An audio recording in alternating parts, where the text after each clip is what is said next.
Dr. Eric Kelly III and a host of phenomenal speakers from all around the globe for this 7-day virtual event that you don't want to miss. The mission of the Black Business Expo is to raise scholarship money from kids all the way from high school all the way from college. The Black Business Olympics is one of the largest Black business showcases in the world. It is an opportunity for businesses and companies to showcase their businesses globally. We are going to be giving away laptops up to $5,000 away to students. Again, I'm Olivia Appleberry, the founder of 2 Cents Finance and one of the speakers for the expo. I am so excited to see you there. For more info, go to www.blackbusinessexpousa.com or call 919-308-9090 and hope to see you there. I am Black Business. From the moment I wake until the time I sleep. Yes, I am Black Business. I am Black Business. Tell me, are you Black Business? I am Black Business. Do you support Black businesses? Listen, I support Black business because I am Black Business. Black Business Expo, one of the largest business showcases in the history of Black business in the world. The world! Sign up today at www.blackbusinessexpousa.com or call 919-308-9090. I am Black Business. I am Black Business. From the moment I wake until the time I sleep, I am Black Business. I am Black Business. Are you Black Business? I am Black Business. Do you support Black businesses? I support Black business because I am Black Business. Black Business Expo, one of the largest business showcases in the history of Black America in North Carolina. Sign up today at www.blackbusinessexpousa.com or call 919-380-9090. I am Black Business. I am Black Business. From the moment I wake until the time I sleep, I am Black Business. I am Black Business. Are you Black Business? I am Black Business. Do you support Black businesses? I support Black business because I am Black Business. Black Business Expo, one of the largest business showcases in the history of Black America in North Carolina. Sign up today at www.blackbusinessexpousa.com or call 919-380-9090. I am Black Business. I am Black Business. From the moment I wake until the time I sleep, I am Black business. I am Black business. Are you Black business? I am Black business. Do you support Black businesses? I support Black business because I am Black business. Black Business Expo, one of the largest business showcases in the history of Black America in North Carolina. Sign up today at www.blackbusinessexpousa.com or call 919-380-9090. I am Black business. I am Black business.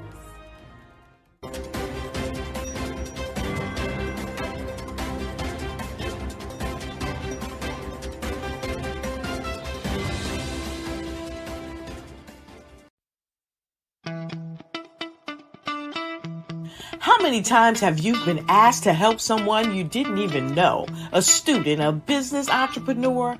Or did you ever even ask, where did they end up?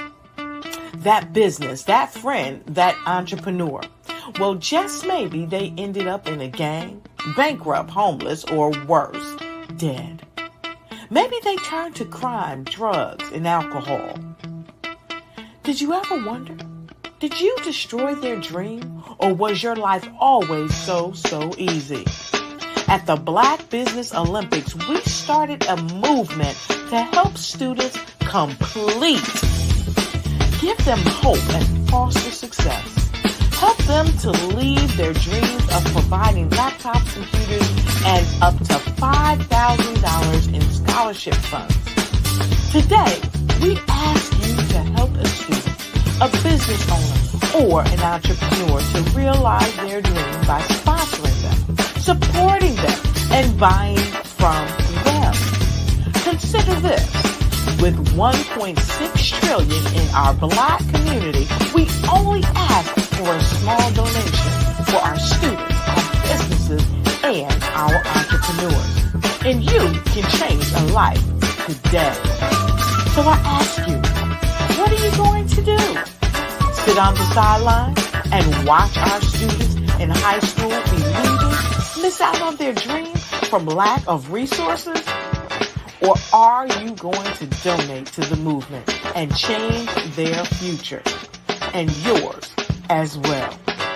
Give us a call today at 919-308-9090. Change their life by investing with action to the Black Business Olympic Fund. The Black Business Olympics, one of the largest business showcases of Black business in the history of the world.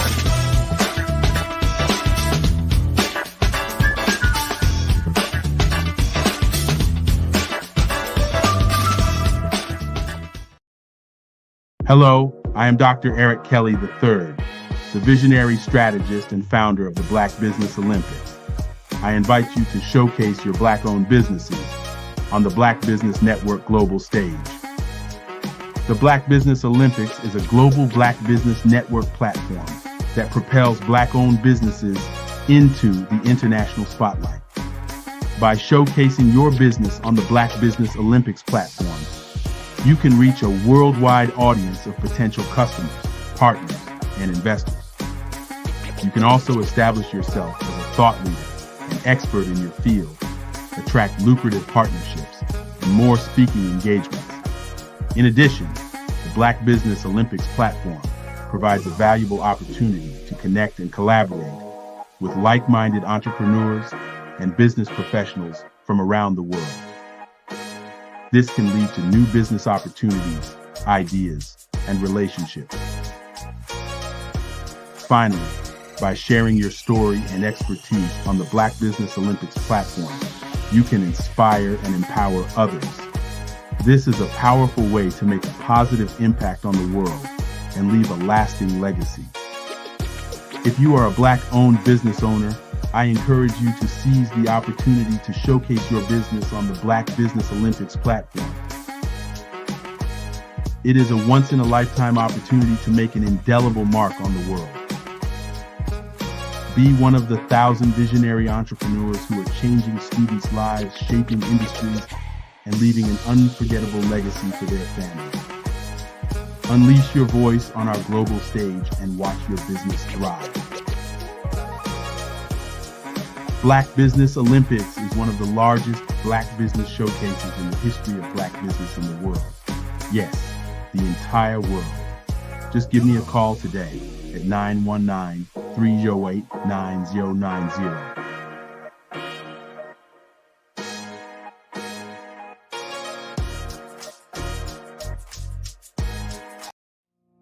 Did you know that approximately 333.34 million businesses exist today, according to a report from 2021? And you may be one of those businesses, or maybe you're not in the business market yet, but you're aspiring to be a business owner. Well, guess what? You're in the right place at the right time. Because let's face it, everything is about timing and opportunity. Hi, my name is Dr. Lotus Richey, and I'm the CEO and founder of the Lotus Richey Coaching and Consulting LLC, along with the Lotus Richey Ignite Show. 15 minutes of success with Dr. Lotus Richey, as well as books to boom your business and bring who you are. And today, I want to bring this amazing message to you about the Black Business Network and the Black Business Olympics. See, the Black Business Network and the Black Business Olympics is designed to help people just like you, that's right, that look like me, to take their business to the next level. Not just in your front yard or your backyard, but globally. The Black Business Network and Black Business Olympics is designed not to just help you survive, but to help you thrive. So join us today as we come together with businesses all around the world to support our students, our children, our young teens, our young entrepreneurs. What we do is we come together to help raise funds for students who are aspiring to be business entrepreneurs, who are aspiring and who are thriving in college. We endow them with a wonderful opportunity to gain scholarship of either a laptop or several thousands of dollars. And we invite you to help be a contributor to this amazing opportunity to help someone that looks just like you. So join us today at our website and let us connect with you and help you ignite and take flight in every area of your life on the Black Business Network and the Black Business Olympics. I'll see you on the other side.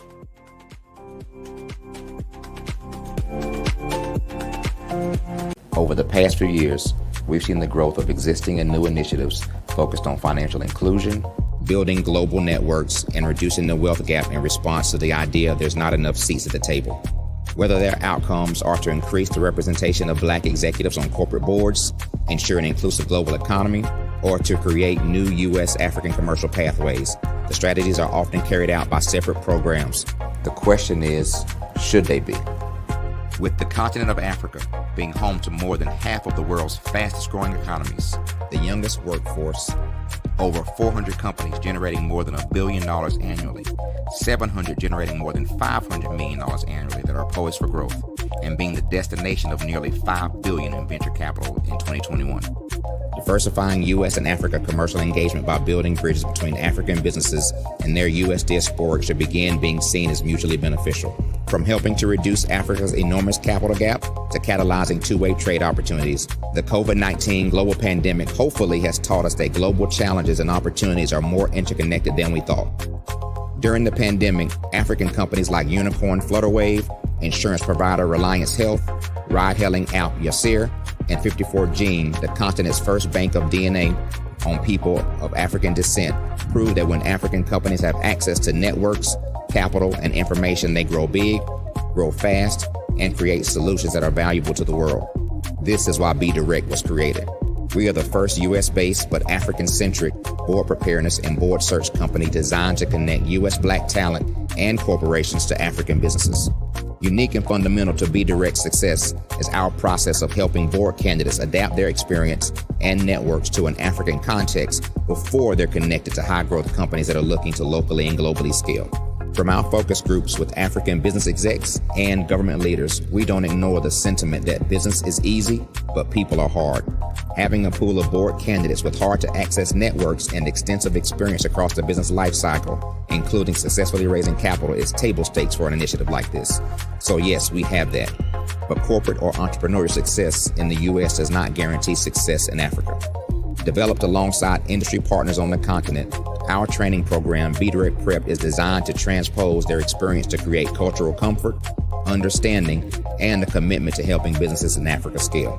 Our board governance sessions are African, continental, and country specific, integrated with cultural awareness and dexterity training. Masterclasses led by African industry execs and mentoring and coaching from African continental-based facilitators. But even more unique to Be Direct Prep, we cap off our training program with an immersion trip to help candidates that have not been to Africa before see and feel Africa's complexity and opportunity from African soil. We all know traditional network-based board placement has historically left a lot of us out of ever really being in the paid board pipeline. Our strategy supports the work of many great organizations that are successfully filling seats at U.S. board tables by creating more tables for those that are still left on the sideline. It's time to start seeing the role and value of U.S. Black talent and businesses on the continent of Africa differently. Old perceptions and habits limit economic inclusion. Let's transition Black talent and the African businesses they will support from the periphery of the global economy to its core. Living in a global lockdown, we all know now how fast local and global economies can change, and see the value of having businesses that hire, strengthen local value chains, and even grow globally. Status quo in any form holds back progress. We must democratize U.S.-Africa commercial engagement by socially and economically connecting cultures that have long been disconnected. It's time for Africa's U.S. diaspora to redefine their global value by helping African businesses scale continentally and globally.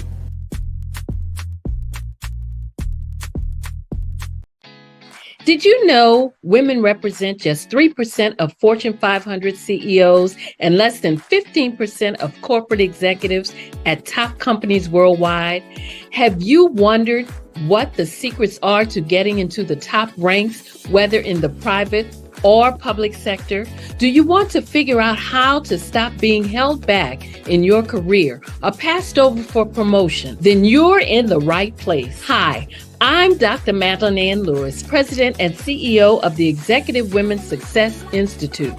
I have decades of experience in the military, the federal government, and corporate America, and my mission is to help women succeed and tap into their full potential. I want to reach 1 million plus women around the world to become the leaders they are meant to be. So if you want to move into a management or executive level position, or maybe you are a female veteran transitioning out of the military into business entrepreneurship, then reach out to the Executive Women's Success Institute at 301-693-3284. Let us get you on the fast track to success.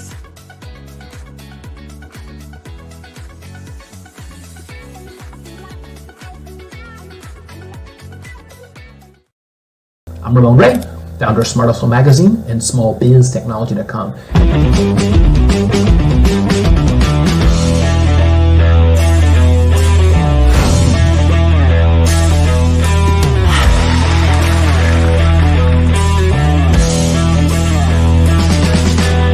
You're here today to celebrate small business success. Stand up on your feet.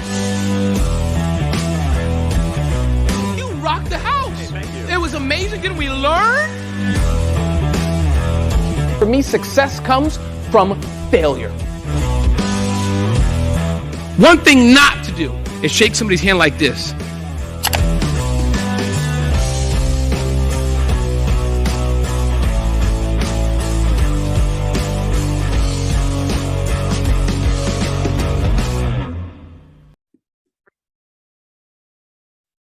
Hello, I'm Dr. Madeline Ann Lewis, President and CEO of the Executive Women's Success Institute.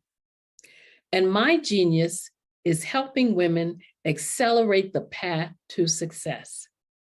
You know, I was blessed to have strong women in my life who encouraged, motivated, and pushed me to do my best and to never even think about giving up on my dreams. So I say to women, we must show up to rise up. We have talents and potential, but who will see them if we don't speak up and get noticed? I know that women are a tremendous resource on this planet, and there is nothing more fulfilling than helping a woman tap into her full potential. I do this because I want to be a part of helping as many women as I can to show up, to rise up. I do this because genius is common.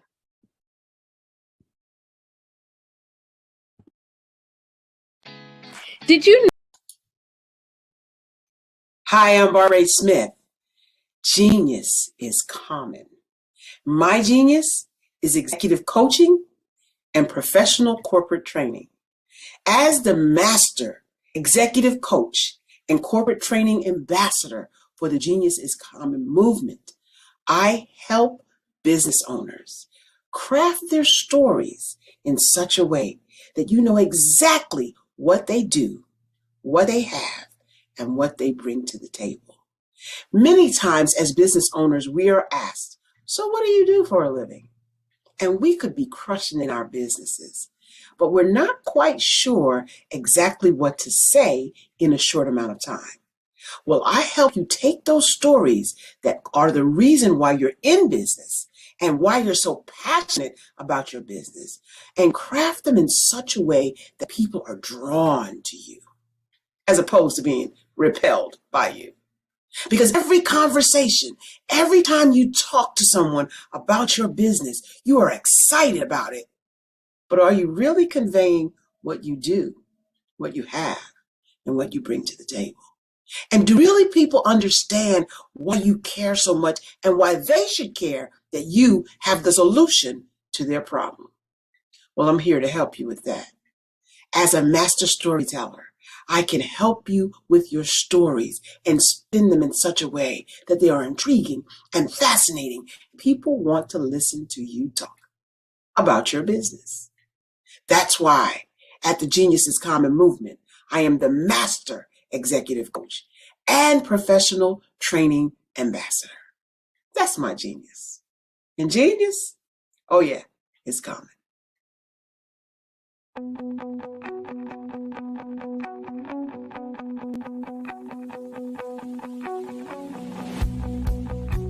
I am Black Business. From the moment I wake until the time I sleep. Yes, I am Black Business. I am Black Business. Tell me, are you Black Business? I am Black Business. Do you support Black businesses? Listen, I support Black business because I am Black Business. Black Business Expo, one of the largest business showcases in the history of Black business in the world. The world! Sign up today at www.blackbusinessexpousa.com or call 919-308-9090. I am Black Business.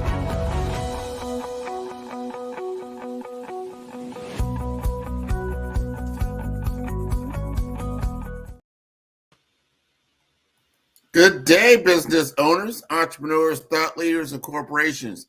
Welcome to the Black Business Network. My name is Grant McGaw, CEO of 5-Star BDM and host of the award-winning Follow the Brand podcast and TV series. I'm your business moderator for this day on the Black Business Network. The Black Business Network is a 24-hour business network showcasing Black businesses, business owners, entrepreneurs, and thought leaders worldwide. We have speakers from North Carolina, London, Singapore, Africa, Japan, and cities all over the United States. The Black Business Network is a global community sharing its business knowledge to empower, inspire, and educate businesses about business. Did you know that approximately 333.34 million businesses exist today, according to a report from 2021? And you may be one of those businesses, or maybe you're not in the business market yet, but you're aspiring to be a business owner. Well, guess what? You're in the right place at the right time. Because let's face it, everything is about timing and opportunity.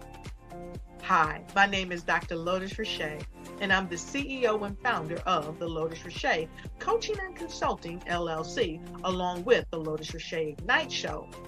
15 minutes of success with Dr. Lotus Richey, as well as books to boom your business and bring who you are. And today, I want to bring this amazing message to you about the Black Business Network and the Black Business Olympics. See, the Black Business Network and the Black Business Olympics is designed to help people just like you, that's right, that look like me, to take their business to the next level.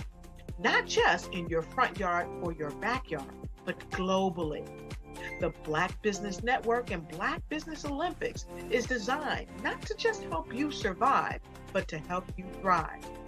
So join us today as we come together with businesses all around the world to support our students, our children, our young teens, our young entrepreneurs. What we do is we come together to help raise funds for students who are aspiring to be business entrepreneurs, who are aspiring and who are thriving in college. We endow them with a wonderful opportunity to gain scholarship of either a laptop or several thousands of dollars. And we invite you to help be a contributor to this amazing opportunity to help someone that looks just like you. So join us today at our website and let us connect with you and help you ignite and take flight in every area of your life on the Black Business Network and the Black Business Olympics. I'll see you on the other side.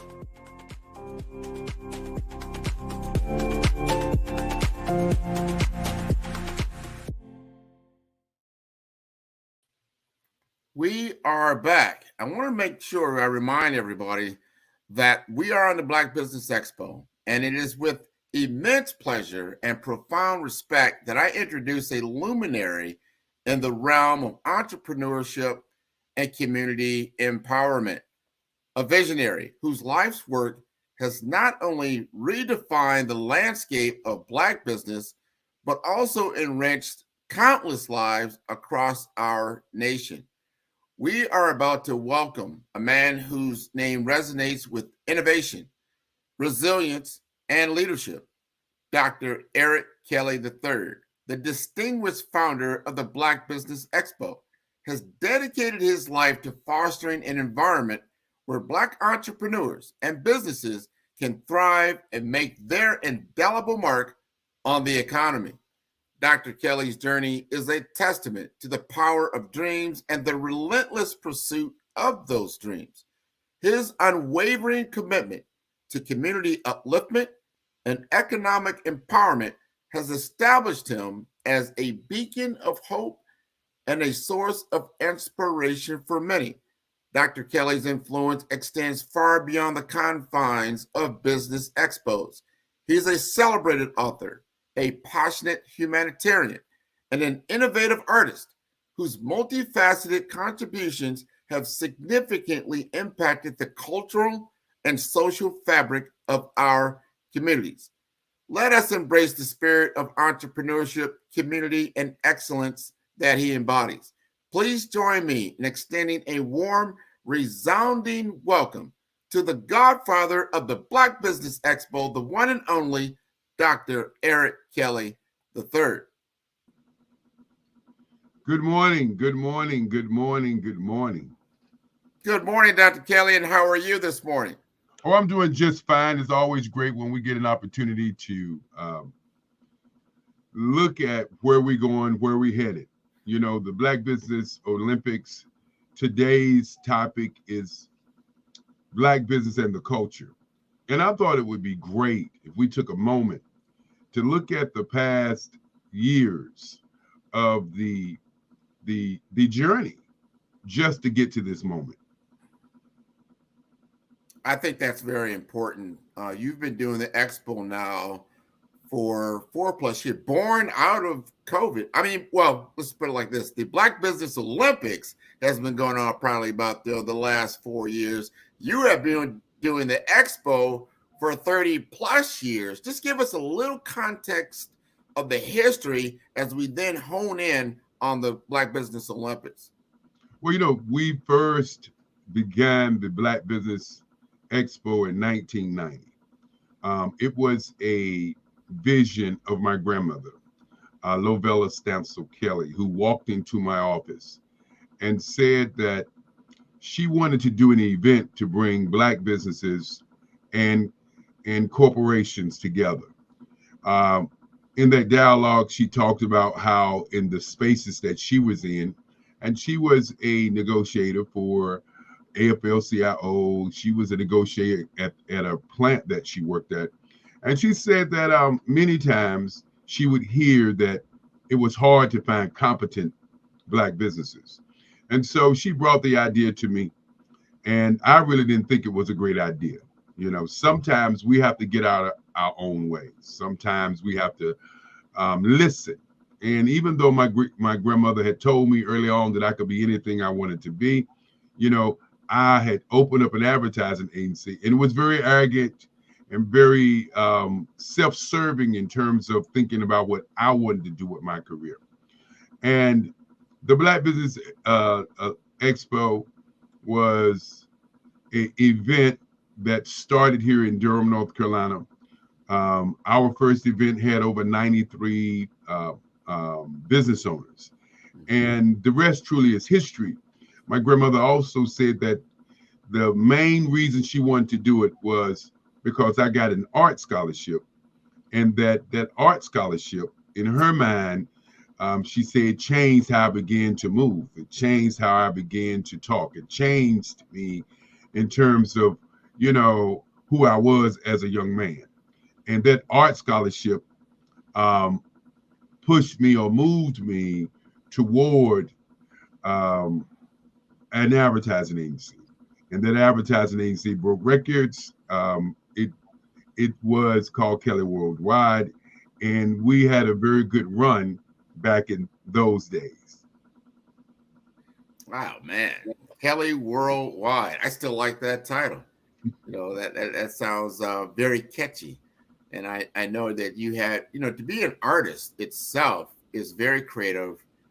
You have to be very intelligent, and you have to be very sensitive to your environment. We're talking about Black business and the culture. One thing I remember in the talks that we have had is that what really inspired you was that one of the first Black Wall Streets was in Durham.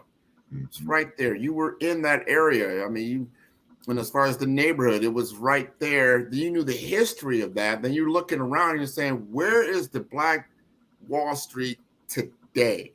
Where is that? Is it scattered? Is it non-existent? What can we do to have a focus on Black entrepreneurship and businesses? Tell us more about what you were feeling and what your vision is for your Olympics. Well, you know, when you began to talk about Black Wall Street, and in talking to some of the historians, they will tell you that Oklahoma was bombed, Central Park was taken, what they called it Seneca City was taken. The places in Florida were burned out. California was burned out. But as a young man, or better yet, as a kid, not even as a man, as a kid, there was a space here called Hayti. And in Durham, North Carolina, Hayti was the mecca of Black business. In Hayti, people like Dr. Martin Luther King came. People came, such as W.E.B. Du Bois came to Durham, North Carolina. As a matter of fact, I had the opportunity to live in a place called Fayetteville Street Projects. And many times when you hear the word projects, it's kind of denoted as a bad place to be. But in my mind, Fayetteville Street Projects was an apartment complex, because all the kids that was there and all the people that was here, we were just enjoying our lives. We weren't worried about anything, because our parents really, really looked after us. And it was more of a village. And I could walk from Fayetteville Street Projects down Fayetteville Street. And for those who know anything about Durham, when you hear the word Fayetteville Street, you'd say, yes, I know where Fayetteville Street is. It's a cornerstone street in Durham, North Carolina. And I could walk down Fayetteville Street and make a left onto Pettigrew Street, and walk down Pettigrew Street and see a service printing company, Black owned. I could see the Regal Theater and Black owned, the barbershop, Black owned, WAFR radio station, Black owned, the cab station, Black owned. I begin to smile because our oral history many times is not talked about. And, there used to be movies about, Hercules and Samson and all of these movies. And we as kids would walk down there. And I mean, it just, to me, was an amazing thing. It was not about, it's a Black thing. It was a life thing. And so I could walk down there, and man, you talking about having a ball, just living there. And then there was Parish Street, where North Carolina Mutual Life Insurance Company was, where Mechanics and Farmers Bank was. And they were the pillars, along with Mutual Community Savings Bank. They were the cornerstones of the Black community. And for those who don't know, the barbershops downtown on Parish Street, where, the great, what I call the Great Five, were, the Scarboroughs, I could go on and on and on about those names of the great men who were shaping Durham, the Bull City. And, tobacco was very, very popular in those days. So a lot of Black people had, jobs at the tobacco plants, the tobacco spaces here. But the one thing I remember more than anything is that the freedom of being a business person. I could see it in the faces of the men and the women, and I could see what I didn't realize. And so as I got older, and my grandmother, who was a civil rights leader here in Durham, North Carolina, she moved in a way where I had an opportunity to be in some of those rooms, to hear some of those great people speak. And what was very, very, very important to me, I was able to feel the upliftment of a community that uplift everybody. Yeah. And when you ask the question about where are the Black Wall Streets, and how, and some people keep saying, how are we going to bring it back? I keep saying that Black Wall Streets never left. Even though in Durham it was urban renewal, they called it, we called it urban removal when they put the highways right in Hayti. And I just wish people could really, really move back to actually see that space and how that community was a community of great people looking to go up the ladder of progress. And as you ask that question, where are they today? They're still all over. We have not taken the time to really recognize where the Black Wall Streets are. And one of the things that we have been able to do here is bring Black Wall Street in a virtual marketplace. When we talk about the Black Business Olympics that started when the pandemic hit, because the governor here in North Carolina said at that time that you could only have 5 people in the room, and nobody knew what the pandemic was going to do. Nobody knew that this thing that was thrust upon our civilization was going to be like the plague, that it was going to be something that we couldn't move around in. And all of a sudden, all of us was thrusted into this thing I call the internet. We can talk about the internet back in the .com ages where people were starting businesses, but our communities never were in this space called the virtual world. And so as I watched things going, I talked with my mom, and we talked about what could we do to help change the atmosphere. What could we do to change what was going on? And we watched a lot of events that were Friday and Saturday events. And I thought to myself, well, everybody's at home. Why are we doing just Friday and Saturday? What are people doing the rest of the week? I watched people starting new businesses, and I said, well, they're starting new businesses, but do businesses understand how to do business? And so that was the birth of the Black Business Olympics, which is 7 days. We're on day 6, which is 7 days of themed days, like a business plan for big people to do business. Well, let's talk about that, because not only are you doing 7 days, you're now in 2024. I think you're doing even more than that. You have a very bold vision to have a Black business network, that is dedicated to entrepreneurship and ownership of business, that you're going to have a 24-hour network that is live every day of the week for our community to get knowledge, to get inspiration, to get the understanding of how to elevate and scale businesses. Because I had a stat. There was a stat that came out that I became aware of this week that said 96% of the Black businesses that are owned by one person. Mm-hmm. So they're not you would call, they're almost micro businesses is what you would say. And that they're not scaled to be 5, 10, up to 100 employees. And this is something we need to change because in order to become economically viable, especially if that one person, anything happens to that one person, that micro business goes out of business. It's just gone. It's over with, right? And then you have that problem. Then you have the problem of visibility. We were talking about earlier, I remember where I am from. I am from the Midwest.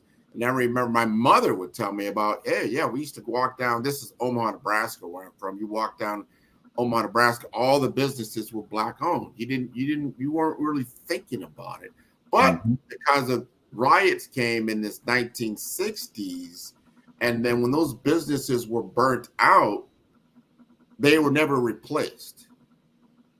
Or if they were replaced, they were replaced in areas that weren't visible. You didn't know who, where, what happened. And so this has become a major problem, because when we think about survival in this economy, in this capitalistic economy, even the world economy, you've got to be visible, and you've got to be sustainable. And I like what you're doing to create that environment. Talk to us more about your vision for this network, and where do you see it in the next year to 3 years? Well, I'm glad you asked that. The many people ask, why do we do it? Why do we need a Black business network? Why is it here? Let me answer that in this way. Black businesses represent in North America $11 trillion. That's a fact. That's not going to go anywhere. Who owns that money? Who attacks that money? Who nurtures that money? And when you make that stat about many Black businesses are solopreneurs or oneapreneurs, or just one person and some friends. And not only must that change, how can we change that? And so that's what the why is about. You know, when you look at our young people right now in this country, and out from 18 to 24, they're committing suicide at an alarming rate. Number one, no less. No one talks about the 5-year to 18-year-olds, but many times the focus is on the 18 to 24. And nobody really thinks about why the focus is on the 18 to 24. Well, the focus is on the 18 to 24 because the average age in America, the beautiful, is 27 years old.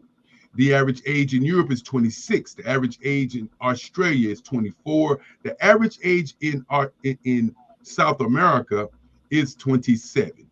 And the average age in Africa is 14.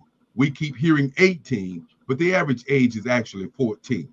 And so if you are looking at the future of not only North America, but the world, the average age is right around that 26, 27 years old.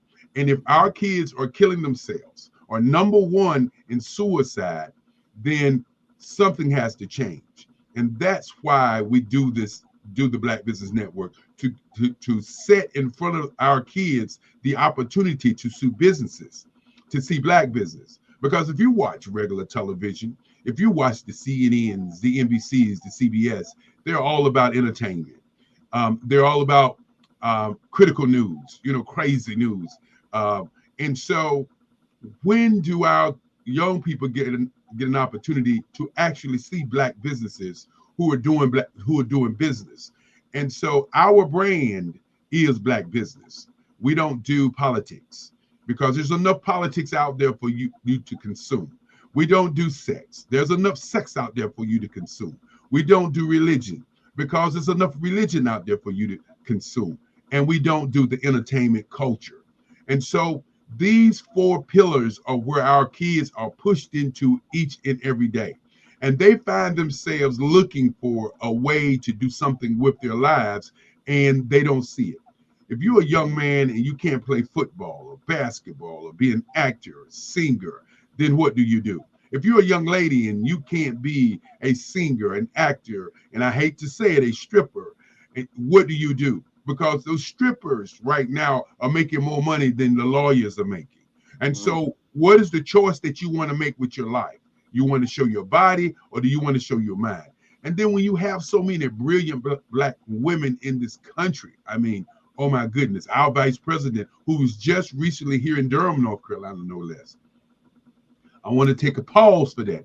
Our vice president, who was just recently here in Durham, North Carolina, celebrating on Paris Street, where Kelly Worldwide was for about 10 years. I always smile when they say Paris Street because I know that I had the opportunity as a kid to see Black businesses on Pettigrew and to be on the very, I would say, sacred ground of Durham, North Carolina on Paris Street.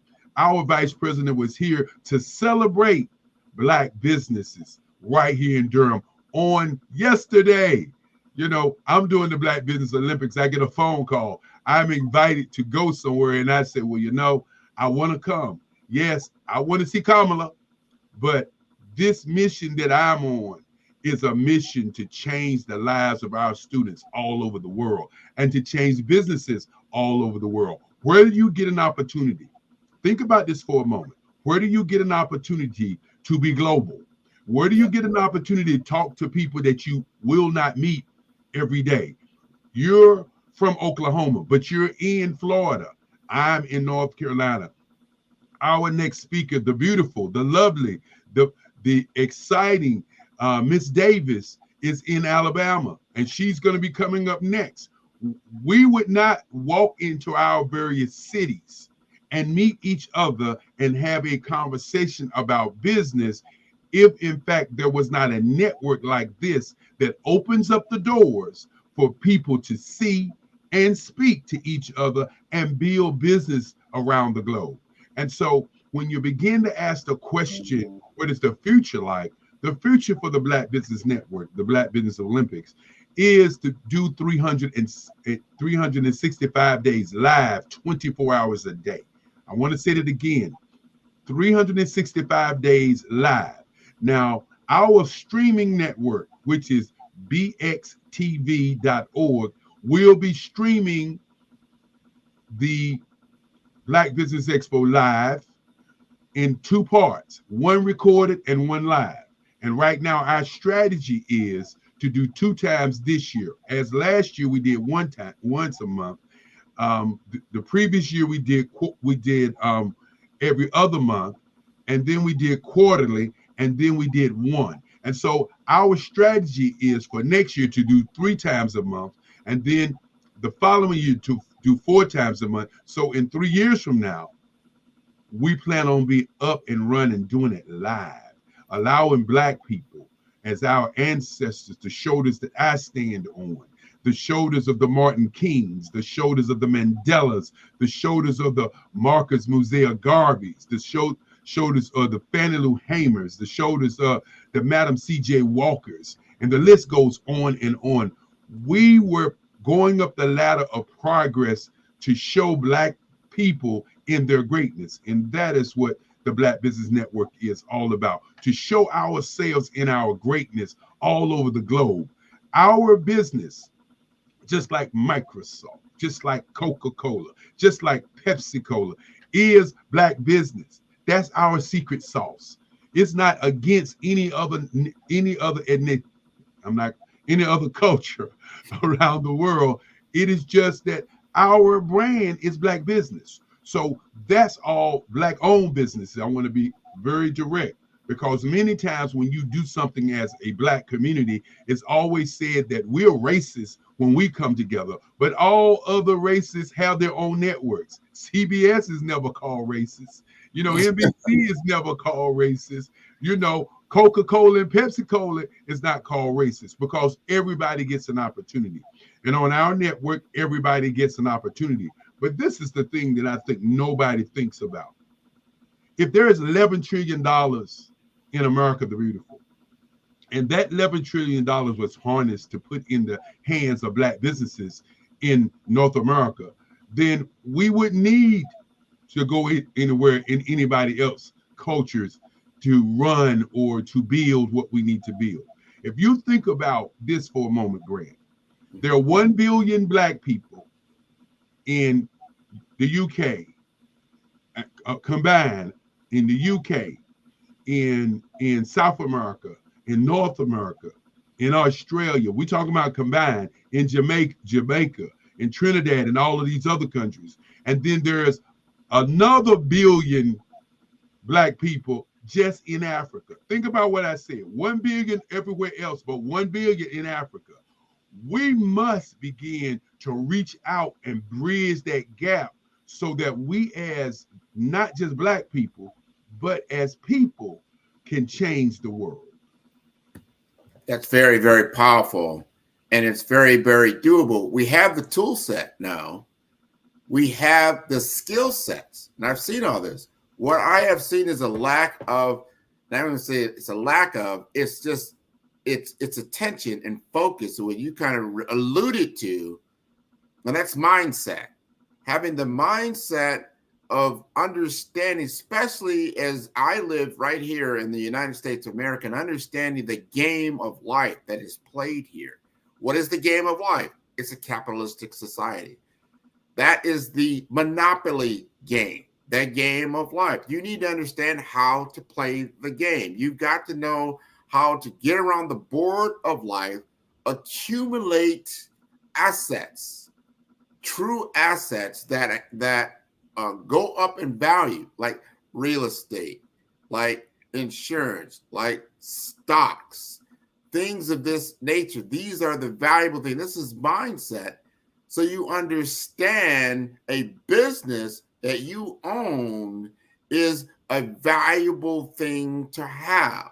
It's as valuable as owning a home. It's as valuable as having your own portfolio of stocks, bonds, and insurance. These are the things that actually have value.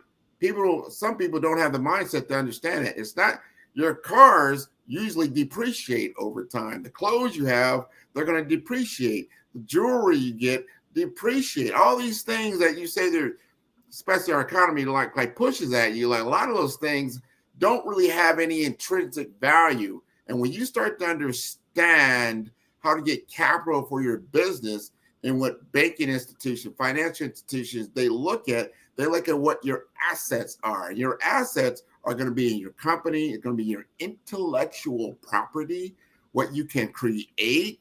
These are how they assign value. We need to change that. Would you agree with that, Dr. Kelly? Well, you brought up the most important word in the world, and that's value. My great-grandfather, Henry Stansler, we called him Papa. Papa used to say, if you don't value your value, then your value would be what? Invaluable. No value. If you don't value your value would not be valuable. I didn't want to chop it up. I just got to remember, because every time I think about value, that's that word. Not be valuable. That's right. Our value, and I want to submit this today because I know we're getting ready to shut it down for our next great speaker.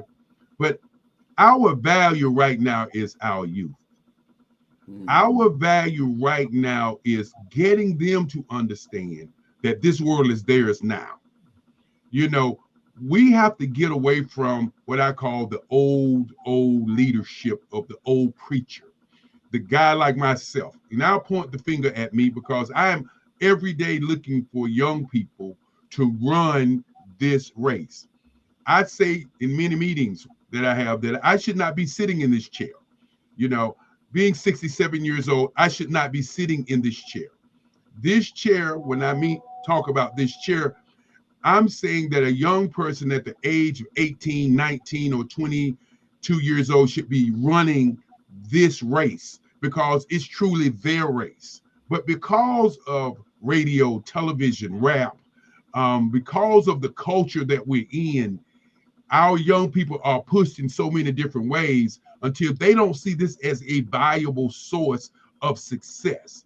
If we would just sit back for a minute and look at the valuable young people on the planet right now who are millionaires because of the telephone, because of that computer in their hand. And if we would take that resource and pull that resource in and push it across the globe, because in Africa, they have phones. They don't have computers like we have here. Their infrastructure is not like our infrastructure. There are people in Africa who are creating phenomenal inventions that we don't know anything about. You know, when you say there is 1 billion people in one continent, and then you look at the map and you see the United States of America, it looks like the US is about the same size as Africa. But when Europe, China, Asia, United States, and South America can fit in one continent, and I want to keep pushing that notion, that thought this morning. When all of them can fit in one continent, why don't we as African Americans, and I don't use the word African Americans, I'll call us the American Africans. Why can't us as American Africans? Because that's what we are.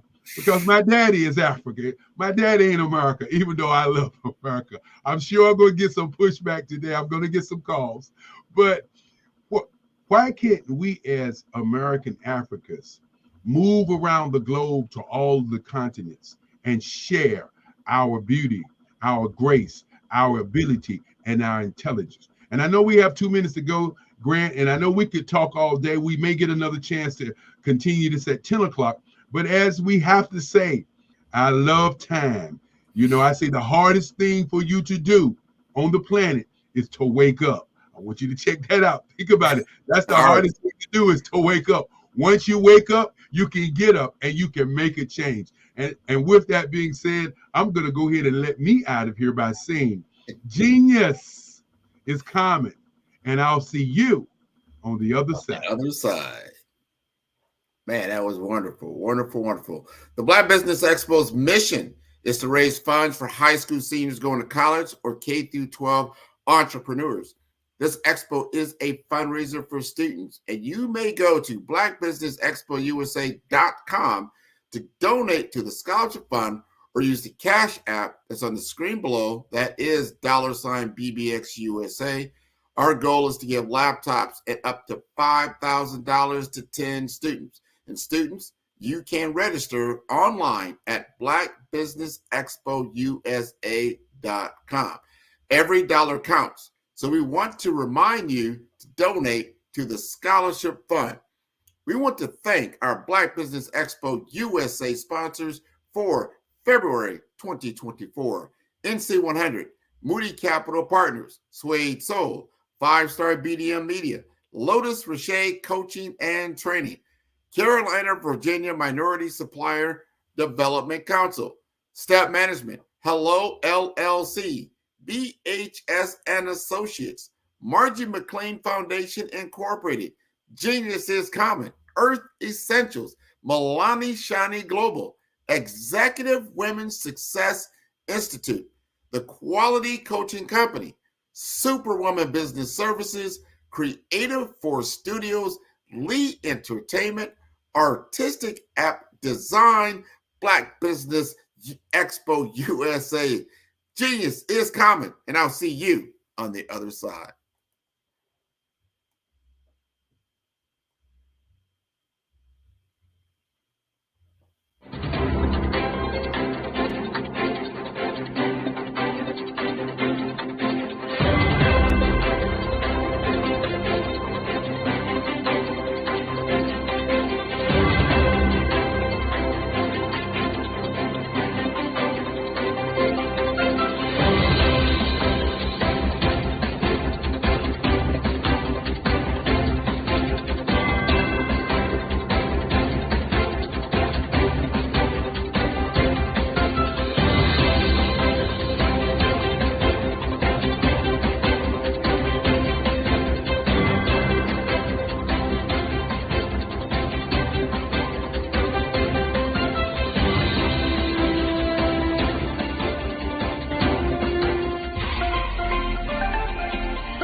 Dr. Eric Kelly III and a host of phenomenal speakers from all around the globe for this 7-day virtual event that you don't want to miss. The mission of the Black Business Expo is to raise scholarship money from kids all the way from high school, all the way from college. The Black Business Olympics is one of the largest Black business showcases in the world. It is an opportunity for businesses and companies to showcase their businesses globally. We are going to be giving away laptops up to $5,000 away to students. Again, I'm Olivia Appleberry, the founder of 2 Cents Finance and one of the speakers for the expo. I am so excited to see you there. For more info, go to www.blackbusinessexpousa.com or call 919-308-9090 and hope to see you there. I am Black Business. From the moment I wake until the time I sleep. Yes, I am Black Business. I am Black Business. Tell me, are you Black Business? I am Black Business. Do you support Black businesses? Listen, I support Black business because I am Black Business. Black Business Expo, one of the largest business showcases in the history of Black business in the world. The world! Sign up today at www.blackbusinessexpousa.com or call 919-308-9090. I am Black Business. I am Black Business. From the moment I wake until the time I sleep, I am Black Business. I am Black Business.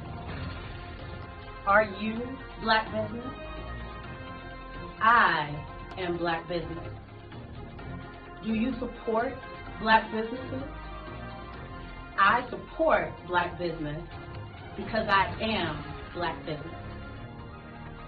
Black Business Expo, one of the largest business showcases in the history of Black America in North Carolina. Join Dr. Eric Kelly III and a host of phenomenal speakers from all around the globe for this 7-day virtual event that you don't want to miss. The mission of the Black Business Expo is to raise scholarship money from kids all the way from high school, all the way from college. The Black Business Olympics is one of the largest Black business showcases in the world. It is an opportunity for businesses and companies to showcase their businesses globally. We are going to be giving away laptops up to $5,000 away to students.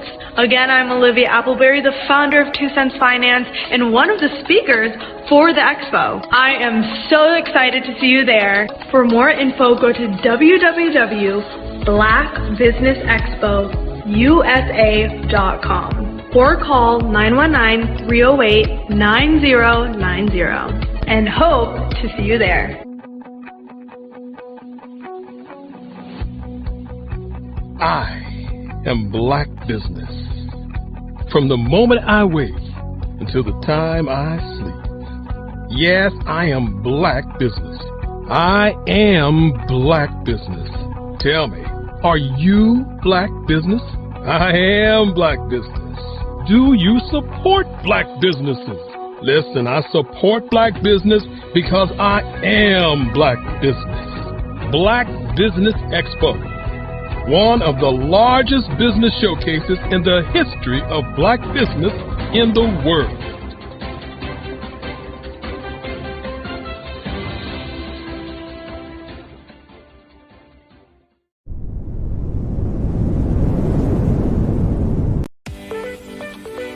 You are in the right place at the right time.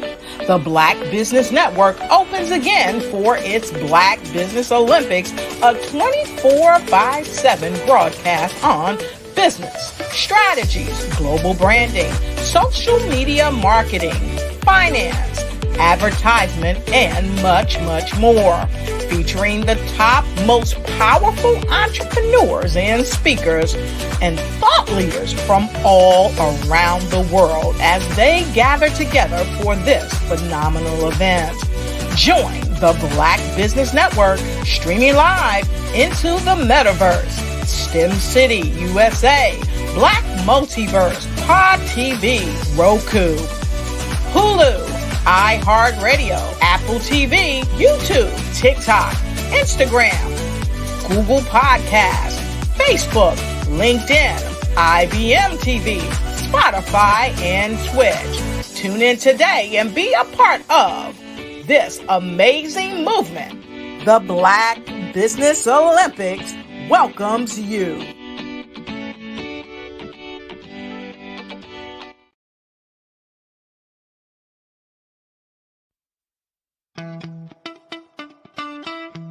How many times have you been asked to help someone you didn't even know, a student, a business entrepreneur, or did you ever even ask, where did they end up? That business, that friend, that entrepreneur. Well, just maybe they ended up in a gang, bankrupt, homeless, or worse, dead. Maybe they turned to crime, drugs, and alcohol. Did you ever wonder? Did you destroy their dream, or was your life always so easy? At the Black Business Olympics, we started a movement to help students complete. Give them hope and foster success. Help them to leave their dreams of providing laptops, computers, and up to $5,000 in scholarship funds. Today, we ask you to help a student, a business owner, or an entrepreneur to realize their dream by sponsoring them, supporting them, and buying from them. Consider this. With $1.6 trillion in our Black community, we only ask for a small donation for our students, our businesses, and our entrepreneurs. And you can change a life today. So I ask you, what are you going to do? Sit on the sideline and watch our students in high school be leaving, miss out on their dream from lack of resources? Or are you going to donate to the movement and change their future and yours as well? Give us a call today at 919-308-9090. Change their life by investing with action to the Black Business Olympic Fund. The Black Business Olympics, one of the largest business showcases of Black business in the history of the world.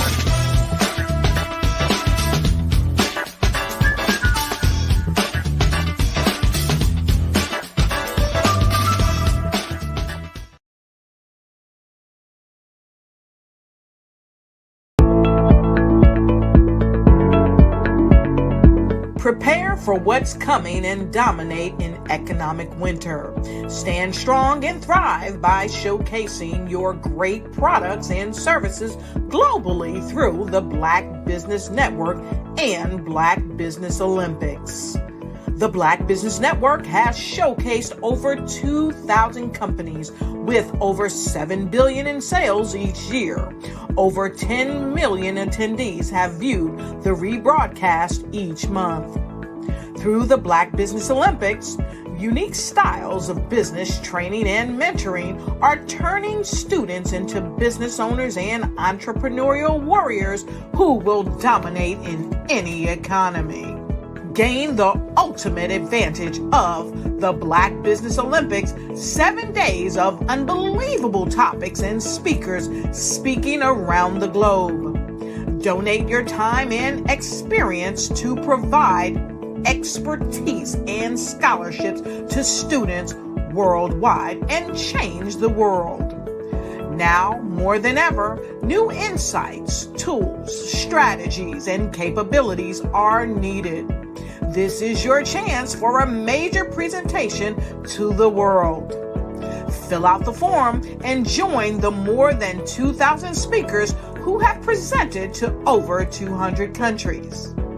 Join the Black Business Network streaming live into the Metaverse, STEM City, Black Multiverse Enterprises, Hulu, Amazon, YouTube, iHeartRadio, Apple, Facebook, LinkedIn, Pod TV, IBM TV, Spotify, and Google Podcasts. Sign up today. Spaces are limited, and we will see you there.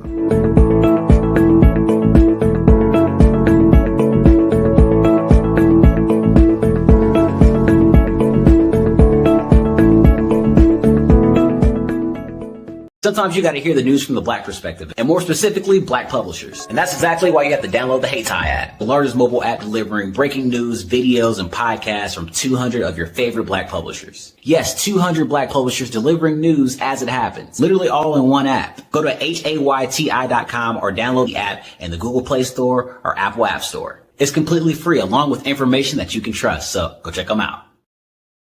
I am from Washington, D.C., but I was raised in Durham, North Carolina. I came to Durham when I was about 5 or 6, and then I traveled back and forth to D.C. because it's where my people are from. One of the unique things about my family is my mother, she's also an artist. She does quilting, and she does a lot of artistic things. And then my son, he draws with both hands, his right hand and his left hand like I do. So that's kind of a family trait. And then my other son, he's a videographer, and my daughter, she works, she's a regional vice president for Sunglass Lab. When you start out drawing and sketching, you want to continue to explore, each avenue. I do pastels, I do pen and ink, I do painting, I do acrylics. I haven't done oils yet. But I try to do all facets of art. What I say to a lot of times to people is, you can't put yourself in a box when you're an artist. You have to explore. And over the course of my life, I've tried to explore different mediums. I also do sculpture as well. I choose my subjects by the intensity that they have in their faces, or the intensity that somebody is moving, because I do more than portrait. portrait drawings. I also do I do abstract, and then I do figurative drawing also. Well, what happened in this particular show is that I started out trying to come up with something that would be a little bit different than what everybody else is doing. So I was working on a Barack Obama show, and they wanted me to do some paintings of Barack. And so what I did was, because of the deadlines, I kind of did it kind of fast. And then I realized when I was doing it fast, I enjoyed it. And so then I started doing other pieces the same way, and I started to enjoy those pieces also. And so I came up with this particular style, and it's a style of lines and colors. And what's interesting is that when I was in college, I did a show called Lines, Colors, and I talked about the boldness of the blacks, the hotness of the whites, and this is how this has come about, later on in my life. And the colors comes from a lot of the entertainers that I work with, where they wear different colors. They don't wear, your plain reds or your whites. They wear different colors, and so that's also another piece of what's giving me the colors. The subtitle of this show is Faces That Speak Life. That's real critical. Faces that speak life. Each one of these pieces is a life source and a life energy that's being put on display for people that are looking at them. I always say in terms of my art, it's not important that I draw them. It's important what you get out of what I draw. I don't try to just draw it because you like it. People wanted me to do prints. I didn't do prints. People asked me to do different people, but the people that I choose are people that make a difference in the lives of people in the world. So the human landscape idea was, again, as I say, the lines represent your emotions, it represents your ideas, and it represents your journey as a human being. And that's why you get the different pieces and the different looks. And as you notice, I try not to do one look that looks alike another look. And that's what's the most important part of this show.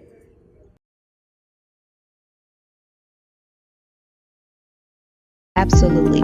So our coaching program help people that have the lack of time, that lack strategies, and lack the confidence to go after their dream life. So we help them implement tools. We help them implement, I love to leave the inherited lack of finances or the education behind finances. But it wasn't until I lost my firstborn, my only son, that life changed for me. And where I was going after it all, living the corporate life, hit my 6-figure income, and living in my dream house with my dream man, driving my dream car. Wow. I nearly lost it all.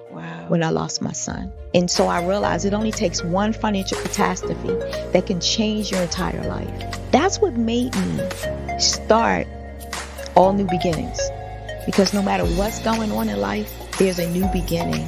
And because of that, we develop a program called Wise Minded. My little slogan is, don't just dream it, let's live it. If they want to connect with you or work with you, what is the best ways for them to be able to do that? Well, for my social media guru, you can connect with me on every single social media platform as Tanya T. Willis.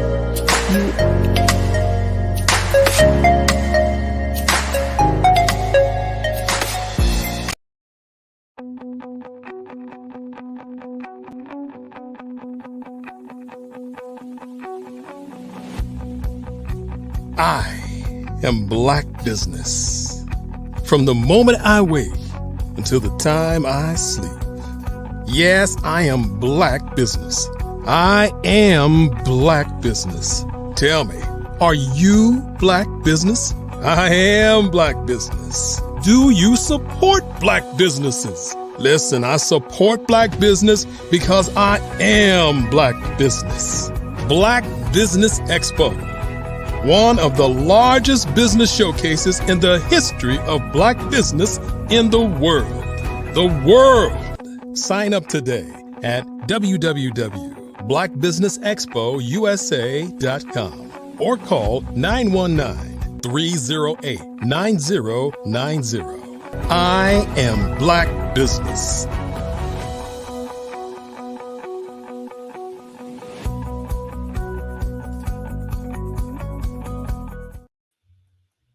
Good day, business owners, entrepreneurs, thought leaders, and corporations. Welcome to the Black Business Network. My name is Grant McGaw, CEO of 5-Star BDM and host of the award-winning Follow the Brand podcast and TV series. And I am your business moderator for this day on the Black Business Network. The Black Business Network is a 24-hour business network showcasing Black businesses, business owners, entrepreneurs, and thought leaders worldwide. We have speakers from North Carolina, London, Singapore, Africa, Japan, and cities all over the United States. The Black Business Network is a global community sharing its business knowledge to empower, inspire, and educate businesses about business. It is with great respect and admiration that I present to you Zanine Davis, a beacon of resilience, advocacy, and leadership. Born and raised in Montgomery, Alabama, Zanine has risen through the ranks of academia and professional service with grace and determination, graduating magna cum laude from Alabama State University and currently advancing her studies in theological studies at Jehovah Jireh Bible Institute of Higher Learning. Zanine's life story is a testament to the power of perseverance and faith. Her career, spanning over a decade at the Montgomery County Department of Human Resources, has been marked by an unwavering commitment to serving those in need. Zanine has had a courageous journey as a survivor of domestic violence to a leading advocate for change. As the executive director of the Domestic Violence Intervention Center, she has dedicated the last 5 years to fighting against domestic abuse, offering hope, support, and a new beginning for countless individuals. Please join me in welcoming a true hero in our midst, Zanine L. Davis.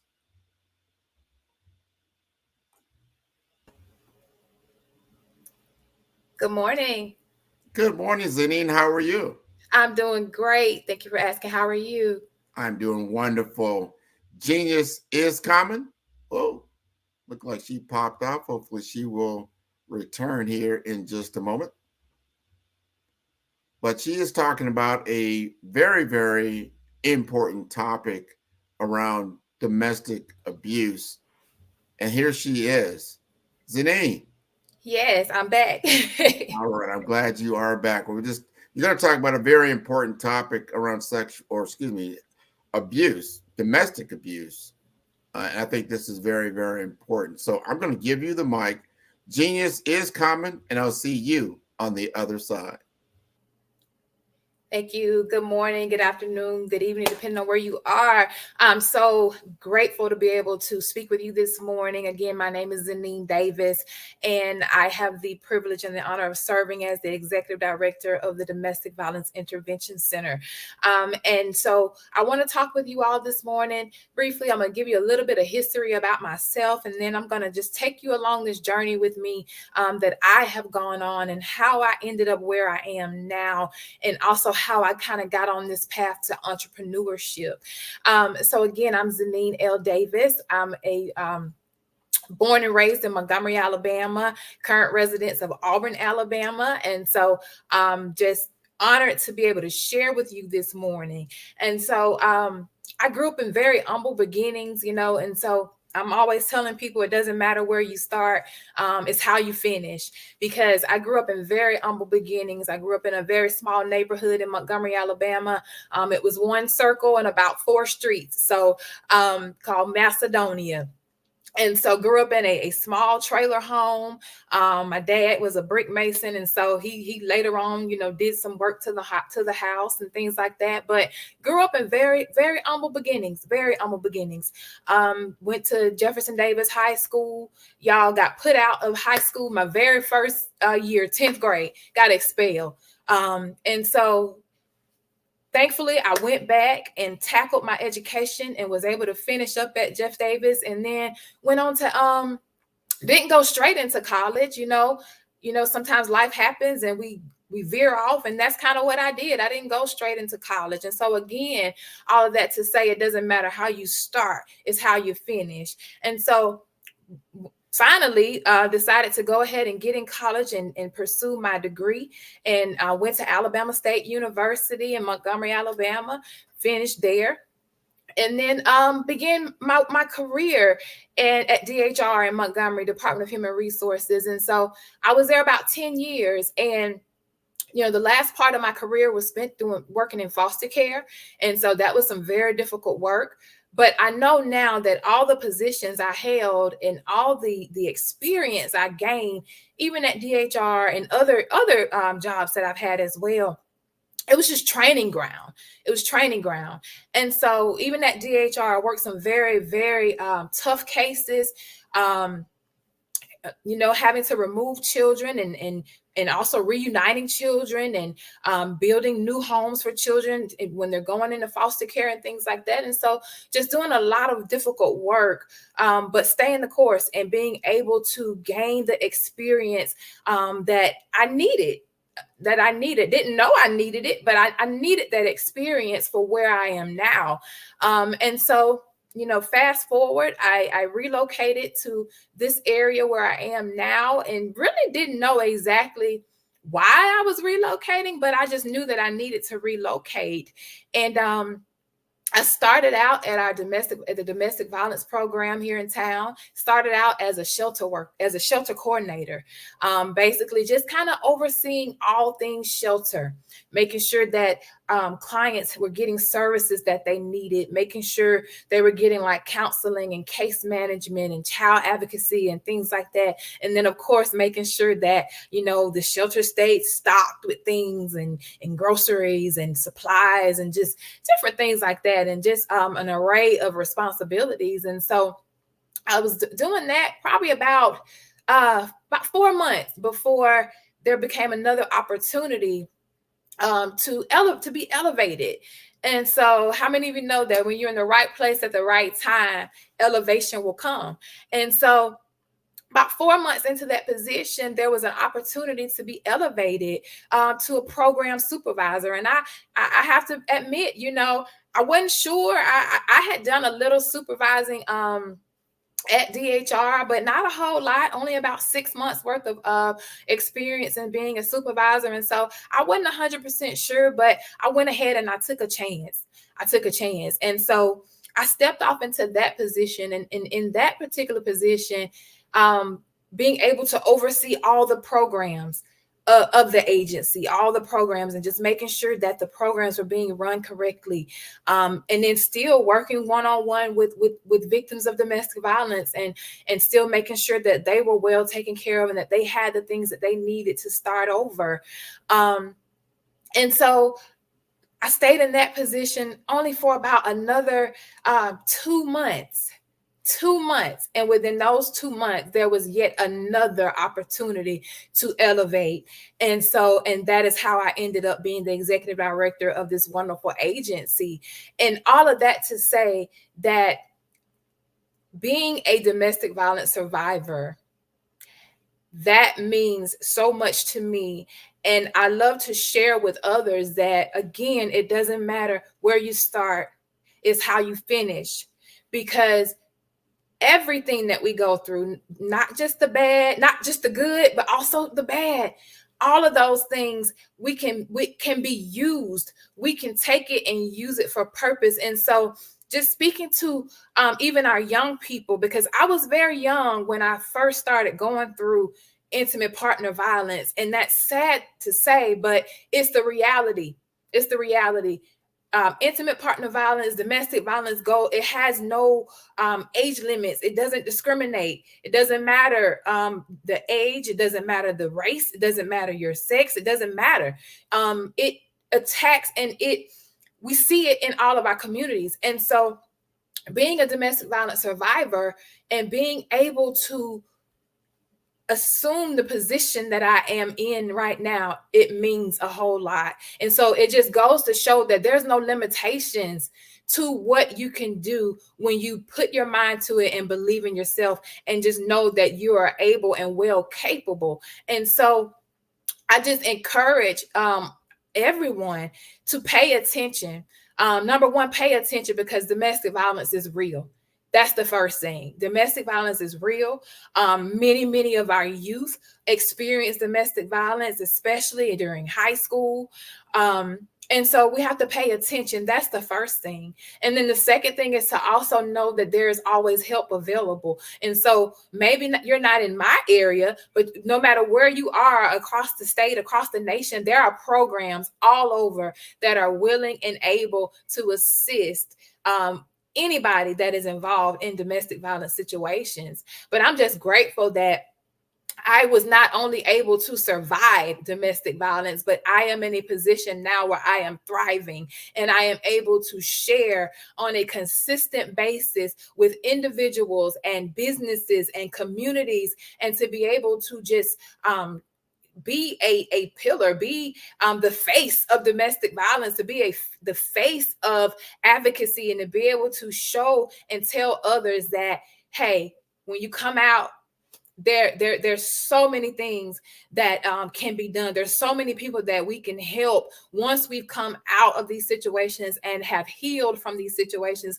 There's so many avenues that we can go. We can get into advocacy. We can just really be a voice for others that may be still suffering in domestic violence. And so again, I'm just really grateful to even be able to share that portion of my journey with you. But again, I go back to say that every position that I've held, including this current one, has been training ground for the entrepreneurship journey that I am now on. And so don't despise humble beginnings. Don't despise the jobs and positions that you may have or had. Use everything that you have learned to push forward into your business, to push forward into entrepreneurship, to push forward into your purpose. And so when I realized that I could do it, it didn't matter where I came from. It didn't matter what my past looked like. It didn't matter. I realized that I could do it, that I could be an executive director, that I could be a program supervisor, that I could do these things. And then all of that showed me that there's no limit. There's no limit to what I can do. And so now I find myself on the entrepreneurship journey. And so I actually wrote my first book in 2021 and self-published my first book. It's called The Water is Trouble, Breaking Out of Stagnation. And so even in writing that book, what I'm doing is encouraging others to not be stuck. Don't stay stuck based upon what you have gone through, based upon what your past looks like, based upon where you think you are even right now. Don't stay stuck in that you can push forward, that you can move into purpose, that you can walk in purpose. And so that was the whole point of my book, that getting rid of faulty mindsets, changing our mindsets to know that we can do it. As Black women, Black men, hey, we can do it. We can do it. Whatever it is that we set our minds to and that we get serious about doing, we can do it. We can do it. I never would have thought I would be in this position. I never would have thought that I would be able to oversee an entire agency. But that alone showed me that I can also walk in entrepreneurship. And so that was the first book that I wrote. And in that book, I talk about how we have to, get rid of the noise. A lot of times we can't move forward in purpose because there's too much noise. It's too loud. Life is too loud. And so there are some things that we have to disconnect from, and there are some things that we have to move away from. There are even some people that we may have to kind of pull away from in order to in order to create and in order to become who we're supposed to be, in order to have successful businesses. Sometimes we have to disconnect from some people. We have to disconnect from some things and some behaviors. And so again, and so that's just a little portion of the first book that I wrote. And that book, you all can be found on Amazon as well as Barnes and Nobles. And again, it's called The Water is Trouble, Breaking Out of Stagnation. And so I went on to actually co-author a second book called Destiny Catalyst. Now that particular book is an anthology project that I was able to collaborate with multiple other authors, where we just kind of share our stories and just share how we were able to step into our purpose. And so in the chapter that I wrote in Destiny Catalyst, I talk about my journey as a DV survivor, and how I was able to go from just surviving to thriving, because that is exactly what is going on. And so even in that particular book, there are so many other stories that you may can relate to. There are just so many other opportunities and stories that you can read in that book that will kind of talk about how you can move into your purpose. And that's what it's all about. Even in the businesses that we run, it's all about our purpose. It's all about our purpose. A lot of times we find ourselves miserable when we're not operating in what we're supposed to be operating in. And so that was the second book. And so again, I mentioned before, everything that we do, all of the jobs, all of the positions, all the experience, the volunteer opportunities, don't despise those things, because those are the very things that you're going to be able to use in order to establish and create successful businesses. And so even now I have launched my mentorship group, and it is for women ages 19 and up. And so basically in the mentorship group, we're tackling those faulty mindsets. We're tackling those things that keep us from that have us thinking that we can't, that have us thinking that could never be me, that have us thinking that, oh, that's too big for me, when in actuality it's not. It's not. And so even in the mentorship group, I work with individuals who are really just tired. They're tired of being stuck. They're tired of being stagnated. They're tired of procrastinating. They know that it is something that they're supposed to be doing. They know that there's a business in them that they need to birth, but they're stuck. And so they know that there's purpose in them, but they're stuck. And some of the things that may be keeping them stuck, again, their past, faulty mindsets, being brought up to think a certain way, to think that as African-American women that we're not supposed to or we can't. So really just tackling those things and really meeting people where they are, because guess what? Somebody had to meet me where I was. Somebody had to meet me where I was. And so meeting people where they are and just mentoring them in a group session as well as one-on-one. Because sometimes we need that one-on-one. We need that accountability. We need that community, just to kind of open our eyes and to help us to shift our mindsets and to shift our thinking so that we know that we're able and we're capable.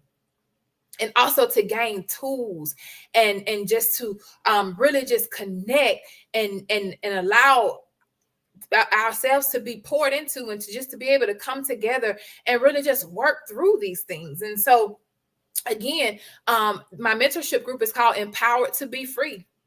Empowered to Be Free. And that's exactly what I'm doing, is empowering other women like myself who have visions and dreams and just don't know where to start, or they're just stuck and feel like they're having trouble moving forward into those things.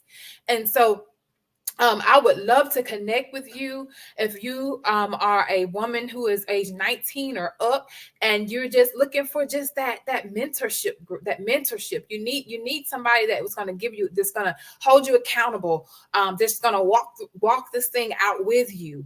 And so I'm on social media, Zanine Davis, on Facebook, also on Instagram, Zanine Davis.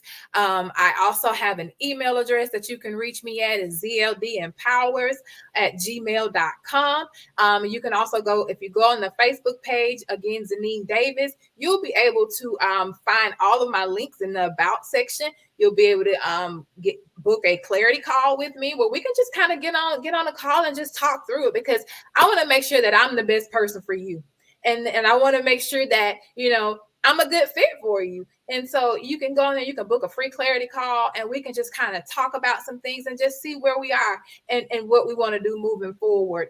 And so again, Zanine L. Davis, I would absolutely love to connect with you. But I want you to just remember that you have purpose. And so walk in purpose on purpose. That's what we are called to do as Black women. Walk in purpose on purpose. And so I look forward to connecting with you. Thank you so much again for listening this morning. Thank you. Oh, you're not done yet. You are not done yet. No. You are sharing some very important information. There are women right now in households that need to hear your voice, that there is a lifeline for them in the situation that they are in. I want you to help these women, because you've got experience in that category, meaning what did it take for you to actually get to the point that you realized you needed to reach out and change your circumstance? Walk us through what it takes to do something like that. Everybody's different, and I'll say that. Everybody has their different breaking points, but for me, it was looking at my children and realizing that this is hurting my children. This is hurting me, but this is also hurting my children.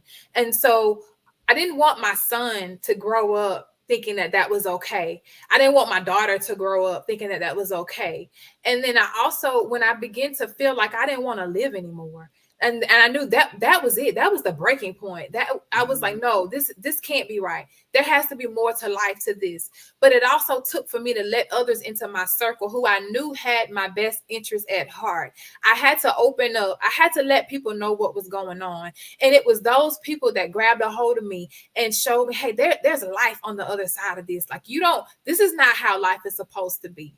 And when I realized that, and I knew that there were people that had my back, they wasn't gonna, turn me around. They wasn't gonna talk about me. They wasn't gonna blame me, because that's a lot of what sometimes family and friends do. They're doing it unknowingly, but victim blaming. We don't ever want to victim blame, because nobody wants to be abused. Nobody wants to be abused. And so people stay for different reasons. But I think at the end of the day, you have to realize that there's life outside of that. And it's so much brighter than life inside of those situations. And so again, that's what it was for me. It was just realizing that this is not how life is supposed to be. Yeah. So. No, that's very important. I also wanted to ask you, do you offer counseling to not only the abused, but the abusers? Sometimes the abuser doesn't realize that, like you just kind of said, this is not the way life is supposed to be. There's something occurring with you and in you that's causing you to react like this. Do you offer help in that area as well? So what we do, if we have abusers that contact us, we refer out, and that is just for the safety of the survivors that we serve. We don't ever want to really commingle the two, because we don't know how extensive a situation may be. So we do refer out to batterer intervention programs, is what they're called. But I will say, I'll put a plug in there. There is such a lack of those type of programs. And so anybody who listens to this, who think that may be an area that they would like to establish business in, there is such a lack of that service, and it is needed. It is needed just as much as the services that we provide. But it's so hard to find those programs. In our state, there may be 4, 5, maybe in Alabama. It's very minimum. very minimum. So that is something that is very much needed. But again, as our program goes, we're small, so we don't commingle the two, because chances are we'll be serving a victim and an abuser at the same time, and they could bump heads. Yeah, I can know it can be dangerous, but it's that call to action I just heard there. You've got to work with the abuser as well as the abuse, so you don't continue the cycle. Yes. That occurs, because there's so much connection that occurs. Like I said, you've got family involved, you've got children involved, you've got a lot of things, and you don't want to leave that as a legacy. That's what I heard from you talking about that. And when you saw the face of your own children being traumatized in this situation, you don't want to then bring that forward and feeling like this is how it is, this is okay, this is how you treat people. And that is so important. I wanted to find out, as a reaction from the book that you put out, did you have people reaching out to you like, wow, I needed to hear this. I'm so glad you understand, and you've given me some tools to work with to change my circumstance? Yes, actually from both books. Because again, even the first book that I put out, a lot of that, even though I did mention, domestic violence in that book as well, but there's so many other situations that we get stuck in that we need to hear from somebody else that, hey, you can come out of this. You don't have to stay in these circumstances. You don't have to stay in these situations. And so, yes, I have, and I've had people do like small groups using my first book, just really, and not necessarily about domestic violence, but just life circumstances, just mindsets that have kept them in the same exact place for years and years, and they haven't seen any progress, and just things like that. And so, yes, I have had people to reach out. Yes, and I've actually done some speaking engagements surrounding the second book that I actually talk about my the domestic violence and going from surviving to thriving. I've done some speaking engagements with that. And so, yes, I've had people come up to me after the fact and tell me about family members that are going through domestic violence, or that they've gone through it, and they just were, glad to hear my story, and just really also asking questions of, how they can help, how they can have that conversation with their family members. So. Well, you are a true hero. It takes a lot to recognize the situation that you're in, and then doing something about it. Like, okay, enough is enough. You've talked a lot about breaking points. I always remember the movie with Tina Turner in that situation that she was in, and how she had to break free from her husband at the time, Ike Turner. And you saw that whole thing kind of play out, and she had to find that inner strength to move forward, and not like get out, go back in, get out, go back in. You hear that, and you see that a lot. And people, they break free for a few, and then they come back. And I've also seen for certain people, whether it's domestic violence, it could be even alcohol abuse or some other things that are very negative, that people fall back into those patterns over time, because it's almost a comfort zone for them. Do you address some of these types of scenarios to let people understand the journey they're about to face, and understand how they can break free from these cycles long term?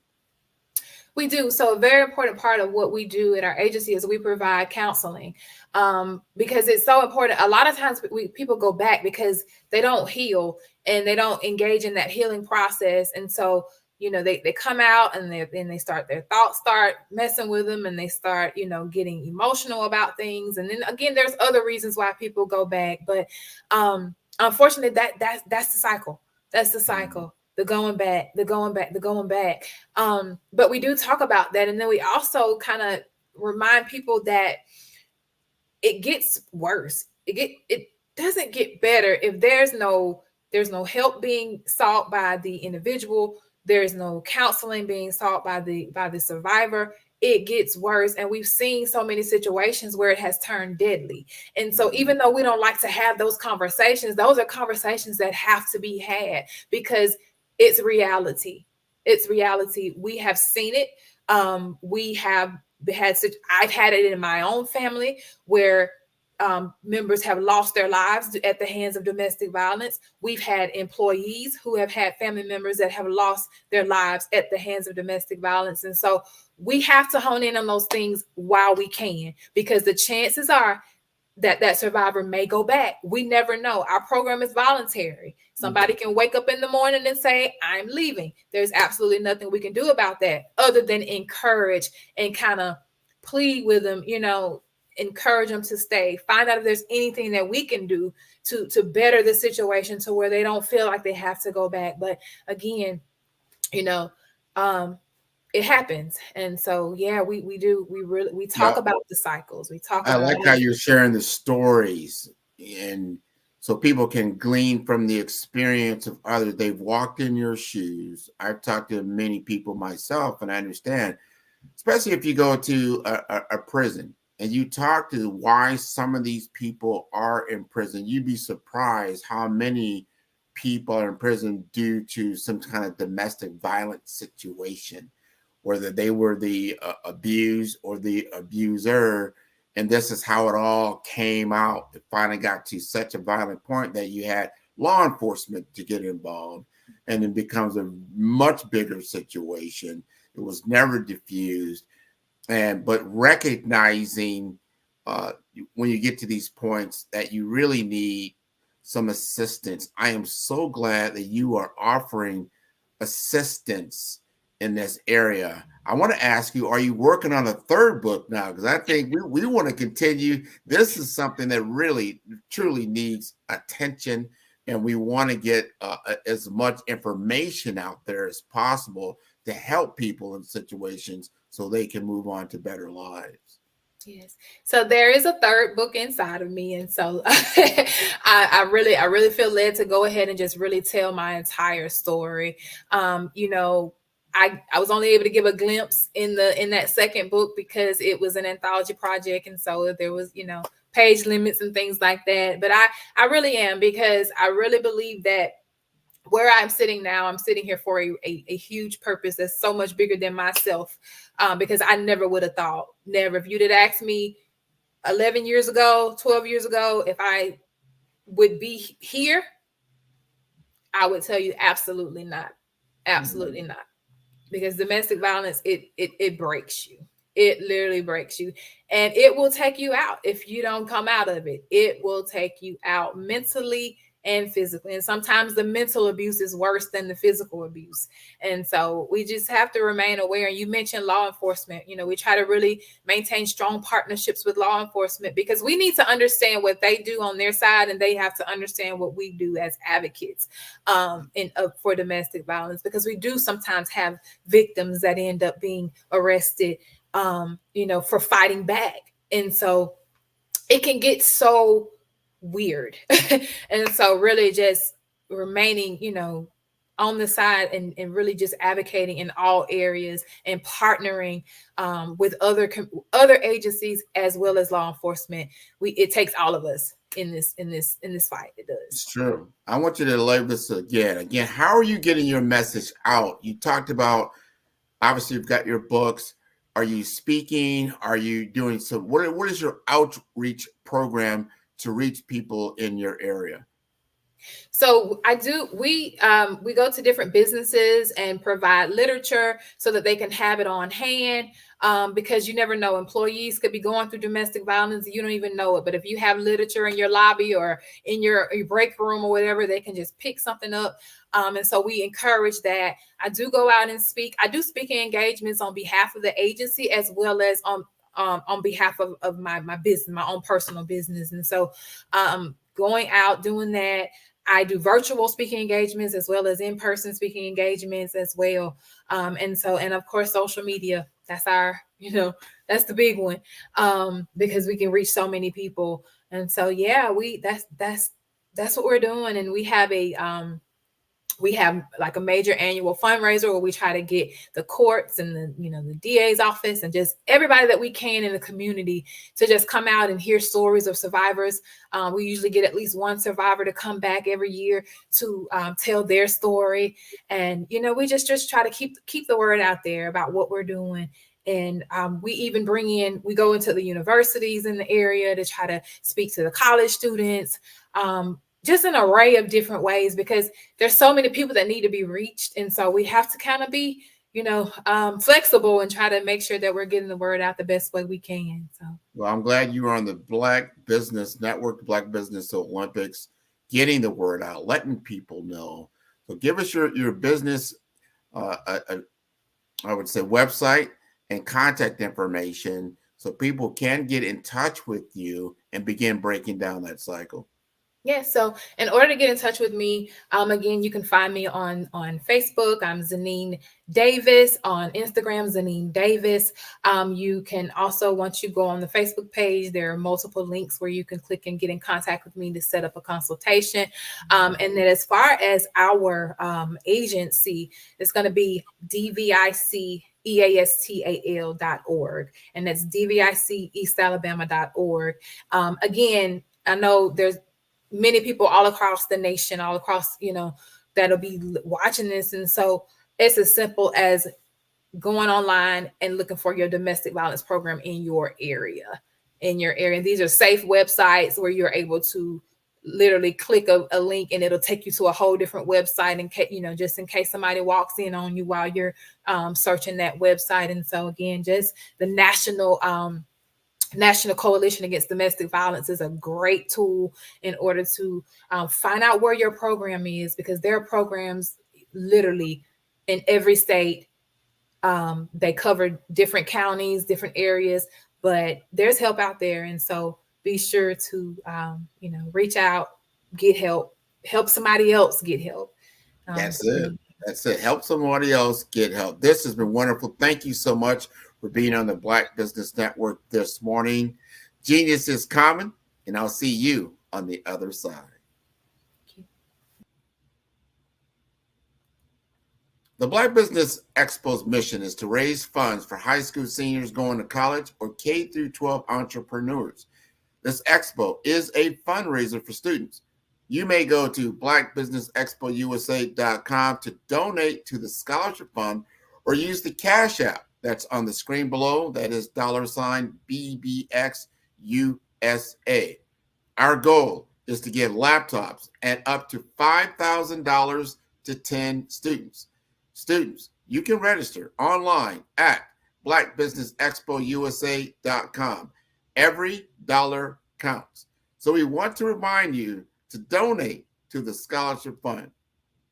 We want to thank our Black Business Expo USA sponsors for February 2024: NC100, Moody Capital Partners, Suede Soul, 5-Star BDM Media, Lotus Rocher Coaching and Training, Carolina, Virginia Minority Supplier Development Council, Step Management, Hello LLC, BHS and Associates, Margie McLean Foundation Incorporated, Genius is Common, Earth Essentials, Milani Shani Global, Executive Women's Success Institute, The Quality Coaching Company, Superwoman Business Services, Creative Force Studios, Lee Entertainment, Artistic App Design, Black Business Expo USA.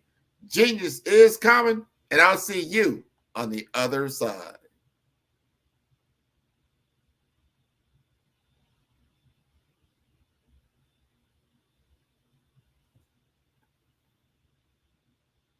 Absolutely.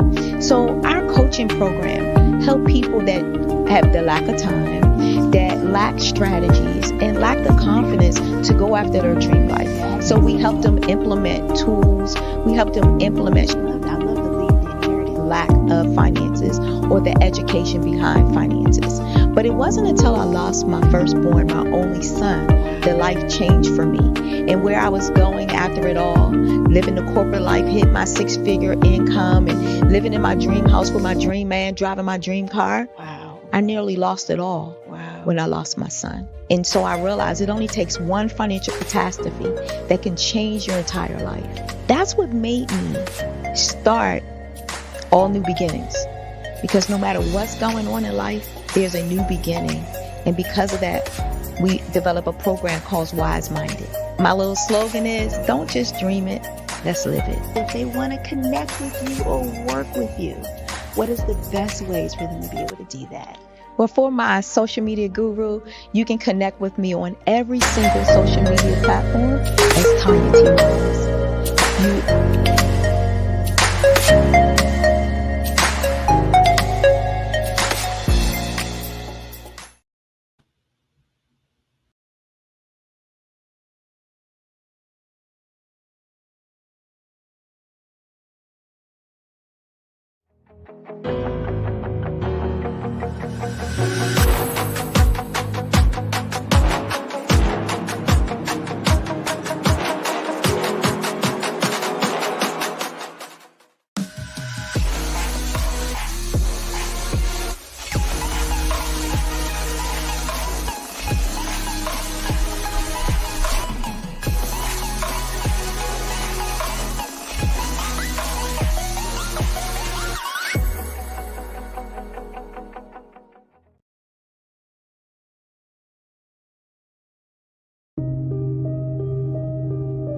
The Black Business Expo is changing my life.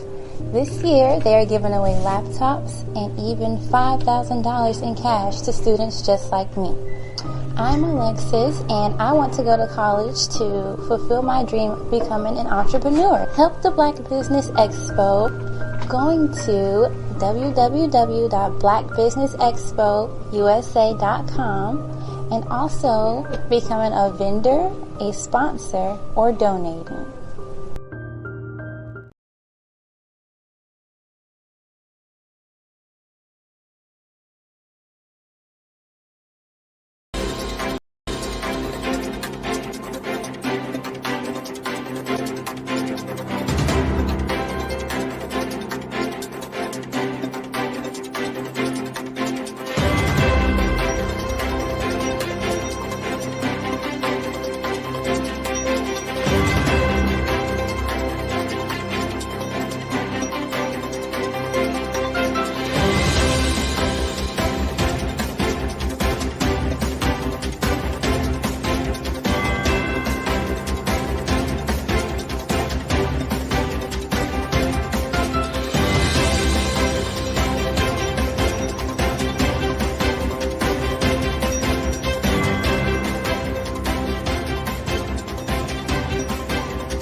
Dr. Eric Kelly III.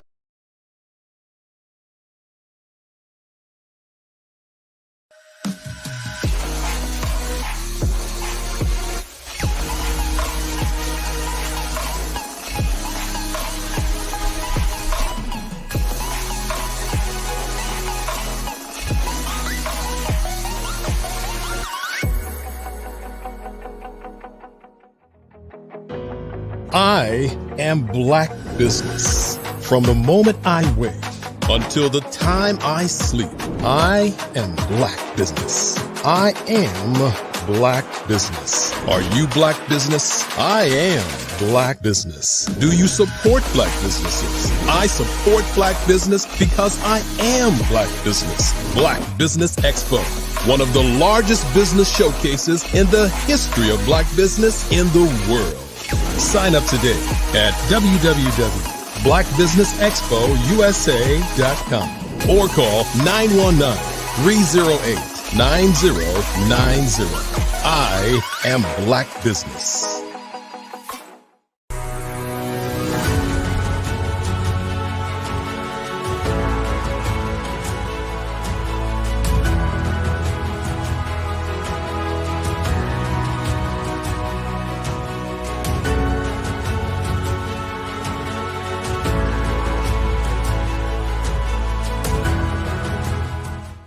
Black Business. I'd like you to imagine with me, if you will, opening an app where you can collaborate with like-minded individuals from around the world, get inspiration and in-app tools to launch and grow your business, as well as share your knowledge and earn compensation, all in one app. Well, the name of that app is Truso, short for Truly Social. Hi, I'm Matthew Newman, the founder and CEO of Truso. A new concept in social media, Truso is designed from the ground up to be a platform that's both social and empowering for all its users. How exactly do we do that? I'm glad you asked. First, Truso brings the world together via video. Psychologists assert that video provides a significantly more effective connection than audio only. When you enter a community on Truso, you're face to face. Second, on Truso, you don't have to have 1 million followers to monetize. Our business model allows all hosts and moderators to monetize, no matter the size of your following, by 1, producing fee-based content, and 2, inviting others to join the platform as subscribers. Even more, Truso has an in-app resource library with over 100 free resources, forms, and documents to help you build your brand and grow your business. Third, Truso is inclusive. The deaf and hard of hearing communities make up 360 million people worldwide. Unlike audio-only apps, Truso embraces its community, providing a networking platform that allows them to participate via video and closed captioning. We even have a deaf and hard of hearing foundation in the works as well. Fourth, Truso is both social and safe. We refer to Truso as a virtual extension of the beauty shop, barbershop, and brainchild of the community. A place where there's laughter, along with wisdom, growth-oriented conversation, and genuine connections in a safe space. Truso even has proprietary security to ensure we maintain a safe environment for everyone. Where are we at now? Truso is live, y'all. We've launched in beta and we're acquiring users daily.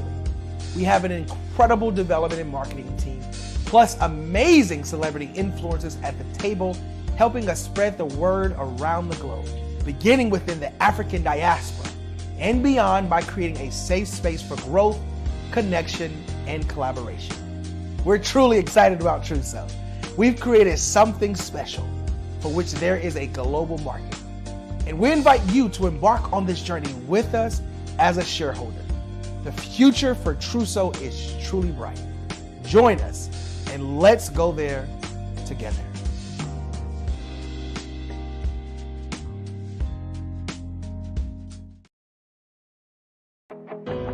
I am Black Business. From the moment I wake until the time I sleep, I am Black Business. I am Black Business. Are you Black Business? I am Black Business. Do you support Black businesses? I support Black business because I am Black Business. Black Business Expo, one of the largest business showcases in the history of Black business in the world.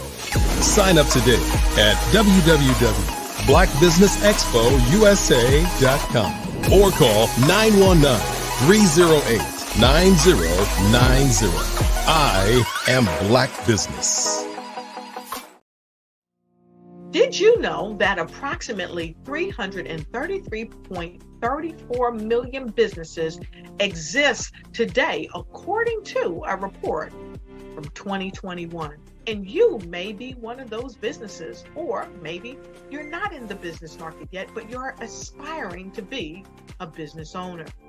Well, guess what? You're in the right place at the right time. Because let's face it, everything is about timing and opportunity. Hi, my name is Dr. Lotus Richey, and I'm the CEO and founder of the Lotus Richey Coaching and Consulting LLC, along with the Lotus Richey Ignite Show. 15 minutes of success with Dr. Lotus Richey, as well as books to boom your business and bring who you are. And today, I want to bring this amazing message to you about the Black Business Network and the Black Business Olympics. See, the Black Business Network and the Black Business Olympics is designed to help people just like you, that's right, that look like me, to take their business to the next level. Not just in your front yard or your backyard, but globally. The Black Business Network and Black Business Olympics is designed not to just help you survive, but to help you thrive.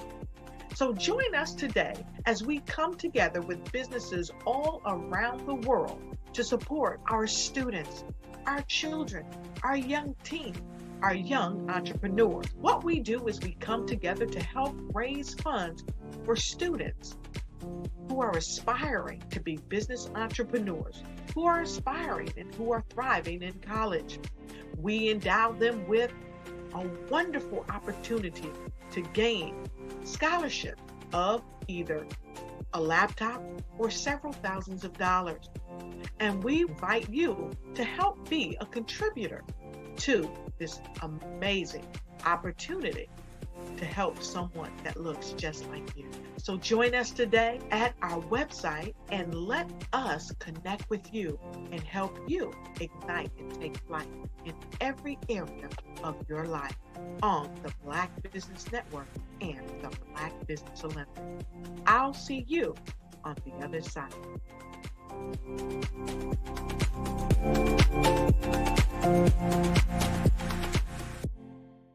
Having a brand that resonates with so many people across the world is truly a phenomenon. But being the face of that brand that empowers people is something that I don't take for granted. It's actually way bigger than me. But it's when I hear those stories of what people had to overcome, that is what our brand is about. Resilience, persevering, and not giving up. Physically, mentally, or spiritually.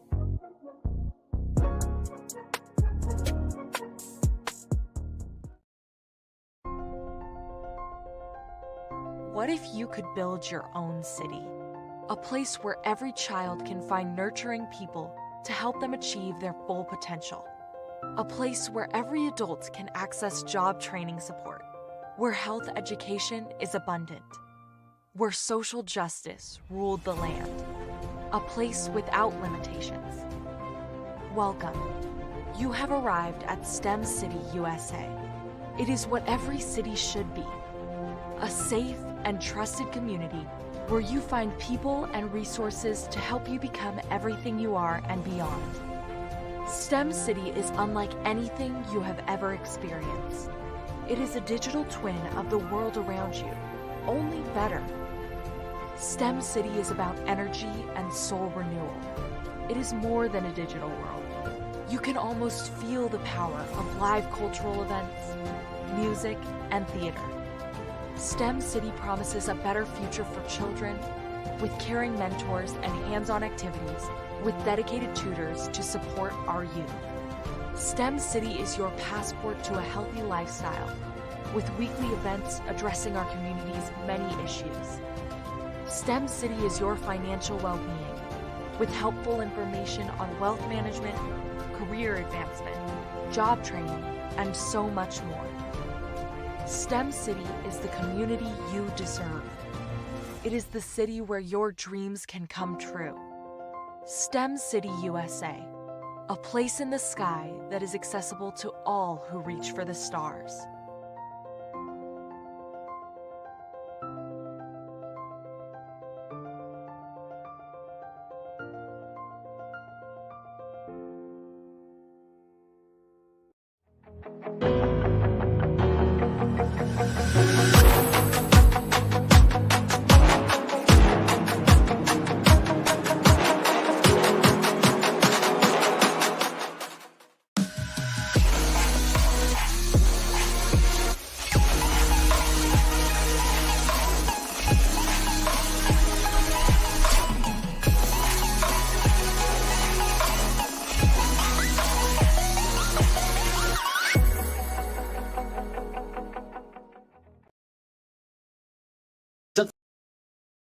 Sometimes you got to hear the news from the Black perspective, and more specifically, Black publishers. And that's exactly why you have to download the HeyTie app, the largest mobile app delivering breaking news, videos, and podcasts from 200 of your favorite Black publishers. Yes, 200 Black publishers delivering news as it happens, literally all in one app. Go to HAYTI.com or download the app in the Google Play Store or Apple App Store. It's completely free, along with information that you can trust, so go check them out.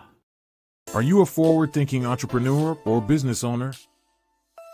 The world is changing faster than ever, and it's time to pivot and adapt to the future.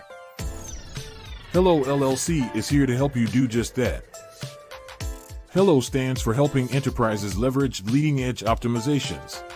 Our innovative solutions can streamline operations, reduce overhead costs, and give you a competitive edge in a market projected to reach $5 trillion by 2030. By pivoting to the metaverse, businesses can tap into a rapidly growing market that is projected to be a significant part of daily life for 25% of Americans by 2026. As a full digital metaverse agency, the Hello LLC can help you create custom solutions to streamline operations, increase productivity, reduce costs, and drive brand recognition. Why should you pivot to the metaverse with the Hello LLC? By leveraging cutting-edge technology, you can provide immersive experiences for your customers, expand your global reach, and unlock new revenue streams. Contact us today to make the pivot.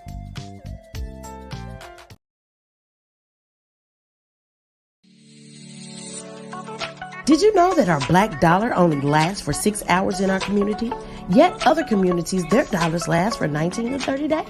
The Black Wall Street Nation. Black Wall Street Nation. Yes, that's why we created the Black Wall Street Nation. Black Wall Street Nation is a centralized directory available to all black businesses across the world.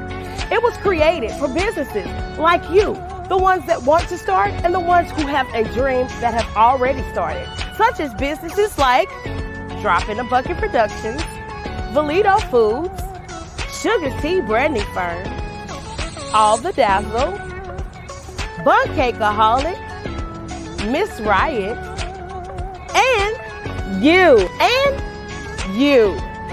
We'll have marketing, seminars, and some funding coming soon just for you. So, we want you to come and join us. www.blackwallstreetnation.com. See you there.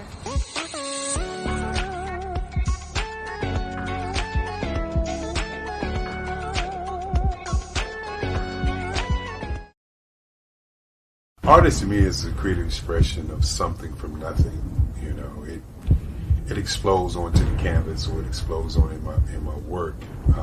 One of the things that I try to do more than anything is I try to just give the lines and the movements and emotions and expressions into to what I do.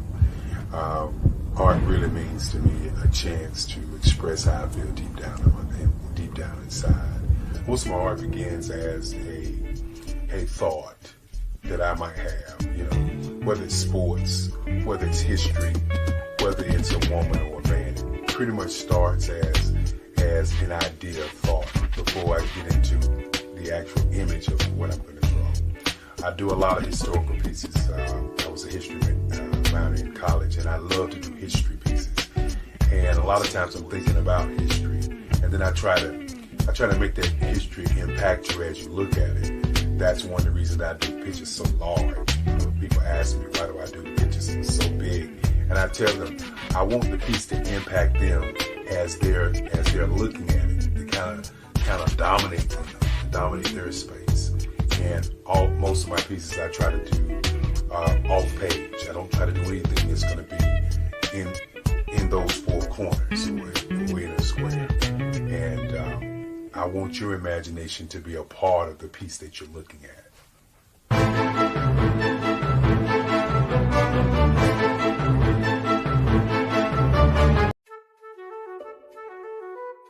This is Dr. Arnold T. Petsworth. He's the owner of Petsworth Vet World, a veterinary clinic in Hopton, Connecticut. His patients include dog, cat, frog, fish, Goldie, dog, and this alpaca. Due to doctor-patient confidentiality, we can't tell you their names. Business at Vet World was steady, and then quarantine hit. Neighbors brought new four-legged friends into their homes. Bunnies. Bunnies everywhere. Dr. Petsworth welcomed these new patients with open arms. The only problem? There were more appointments than he could manage.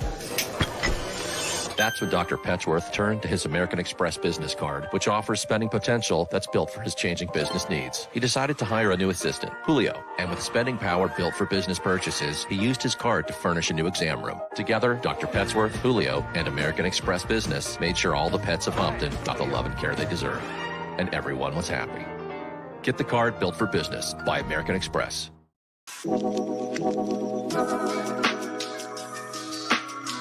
The African company and the African CEO is making a conscious decision to bring on someone external to the continent versus bringing on someone who is from Ghana or Kenya or South Africa. And so the skill sets of the people that we take through our executive leadership training program and ultimately on the placement, obviously have to be extremely high caliber.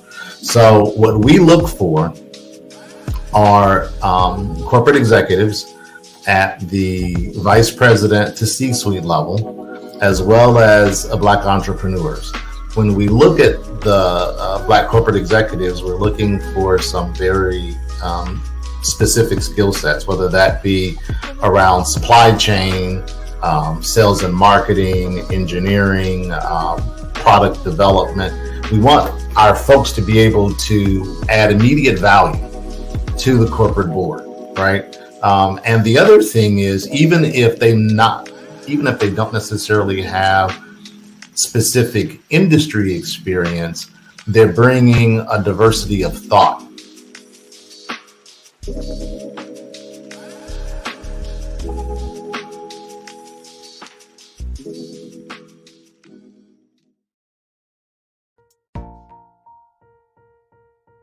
Have you ever seen a parent stressed out and needed a stress reliever with their child? One morning I was coming out of a store and saw a mother and her 3 or 4-year-old son. She was highly upset, actually beginning to yell at him. However, the more upset she became, it seemed the calmer the child became. He sat down on the sidewalk, crisscross applesauce, folded his arms, and looked up at her with a smile. You see, the angrier she became, the calmer he became, because he had the control of the situation. Hi, I'm Frizelma Lynn. I am the CEO and founder of Frizelma Teaching Parents, LLC. I'm a retired teacher, school district administrator, an author, speaker, and I am the Parenting 911 coach. My mission is to rescue families by equipping parents with proven, effective, and practical strategies to enhance their parenting skills. Many times we as a society expect parents to teach, train, and raise their children without providing the necessary tools they need to accomplish this. However, parenting issues cannot be resolved without intervention. Therefore, Frizelma Teaching Parents has provided coaching programs, digital courses, and live webinar trainings to provide step-by-step research-based parenting strategies, even for parents whose children are disrespectful, defiant, for those who have been diagnosed with ADD and ADHD, and even for parents of adult children. No longer will you have the need to feel like you are a failure as a parent. You'll now have the tools needed for each situation. Trust me on this one. Go to www.parenting911.org. Book a 15-minute strategy session with me or choose one of the coaching programs. Our training helps parents relieve stress.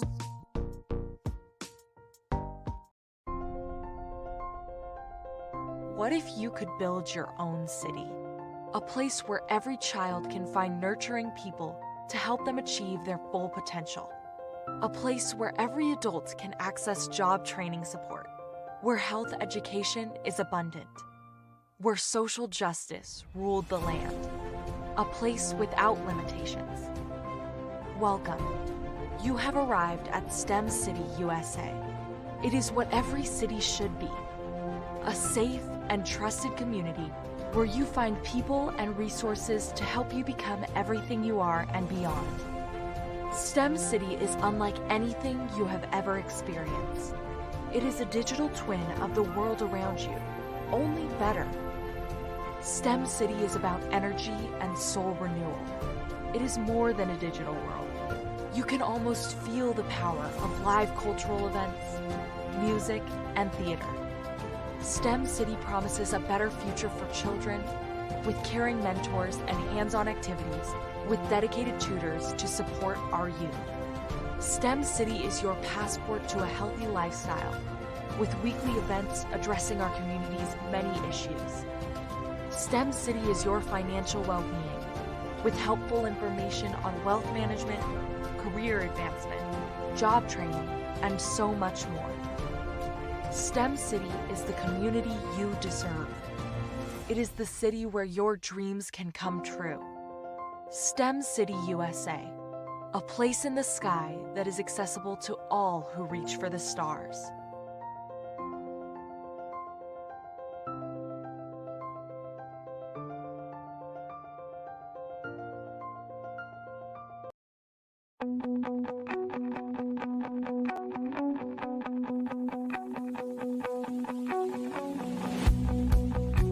I am Black Business. From the moment I wake until the time I sleep. Yes, I am Black Business. I am Black Business. Tell me, are you Black Business? I am Black Business. Do you support Black businesses? Listen, I support Black business because I am Black Business. Black Business Expo, one of the largest business showcases in the history of Black business in the world. The world! Sign up today at www.blackbusinessexpousa.com or call 919-308-9090. I am Black Business.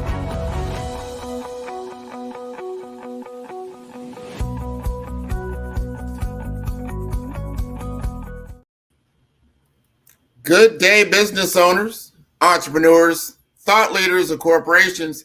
Welcome to the Black Business Network. My name is Grant McGaw, CEO of 5-Star BDM and host of the award-winning Follow the Brand podcast and TV series. I am your business moderator for this day on the Black Business Network. The Black Business Network is a 24-hour business network showcasing Black businesses, business owners, entrepreneurs, and thought leaders worldwide. We have speakers from North Carolina, London, Singapore, Africa, Japan, and cities all over the United States. The Black Business Network is a global community sharing its business knowledge to empower, inspire, and educate businesses about business. And today we are privileged to welcome a figure whose life and career are a testament to resilience and global impact. Unissa Camara, a former CEO and founder of Black Lion Entertainment and Camara Homes in America, has now become a towering figure in the global speaking and youth advocacy arenas as the CEO of Global Speakers Platform and Camara Youth in the United Kingdom. Unissa is not just a speaker. He is a beacon of hope, a catalyst for change, and a mentor for many across the globe. Through his work with Global Speakers Platform, Unissa has dedicated himself to recruiting and elevating speakers, coaches, and entrepreneurs worldwide, turning their potential into success. His speeches are not only informative and high energy, but also are deeply moving, reflecting his journey, passion, and unwavering commitment to making a difference. And as the host of Amaze TV, the Beat FM 103.6, and Blunts for Life Radio, and as an actor and author, Unissa has used every platform available to advocate for youth and spread a message of hope and empowerment. Please join me in welcoming a true change maker, Unissa Camara.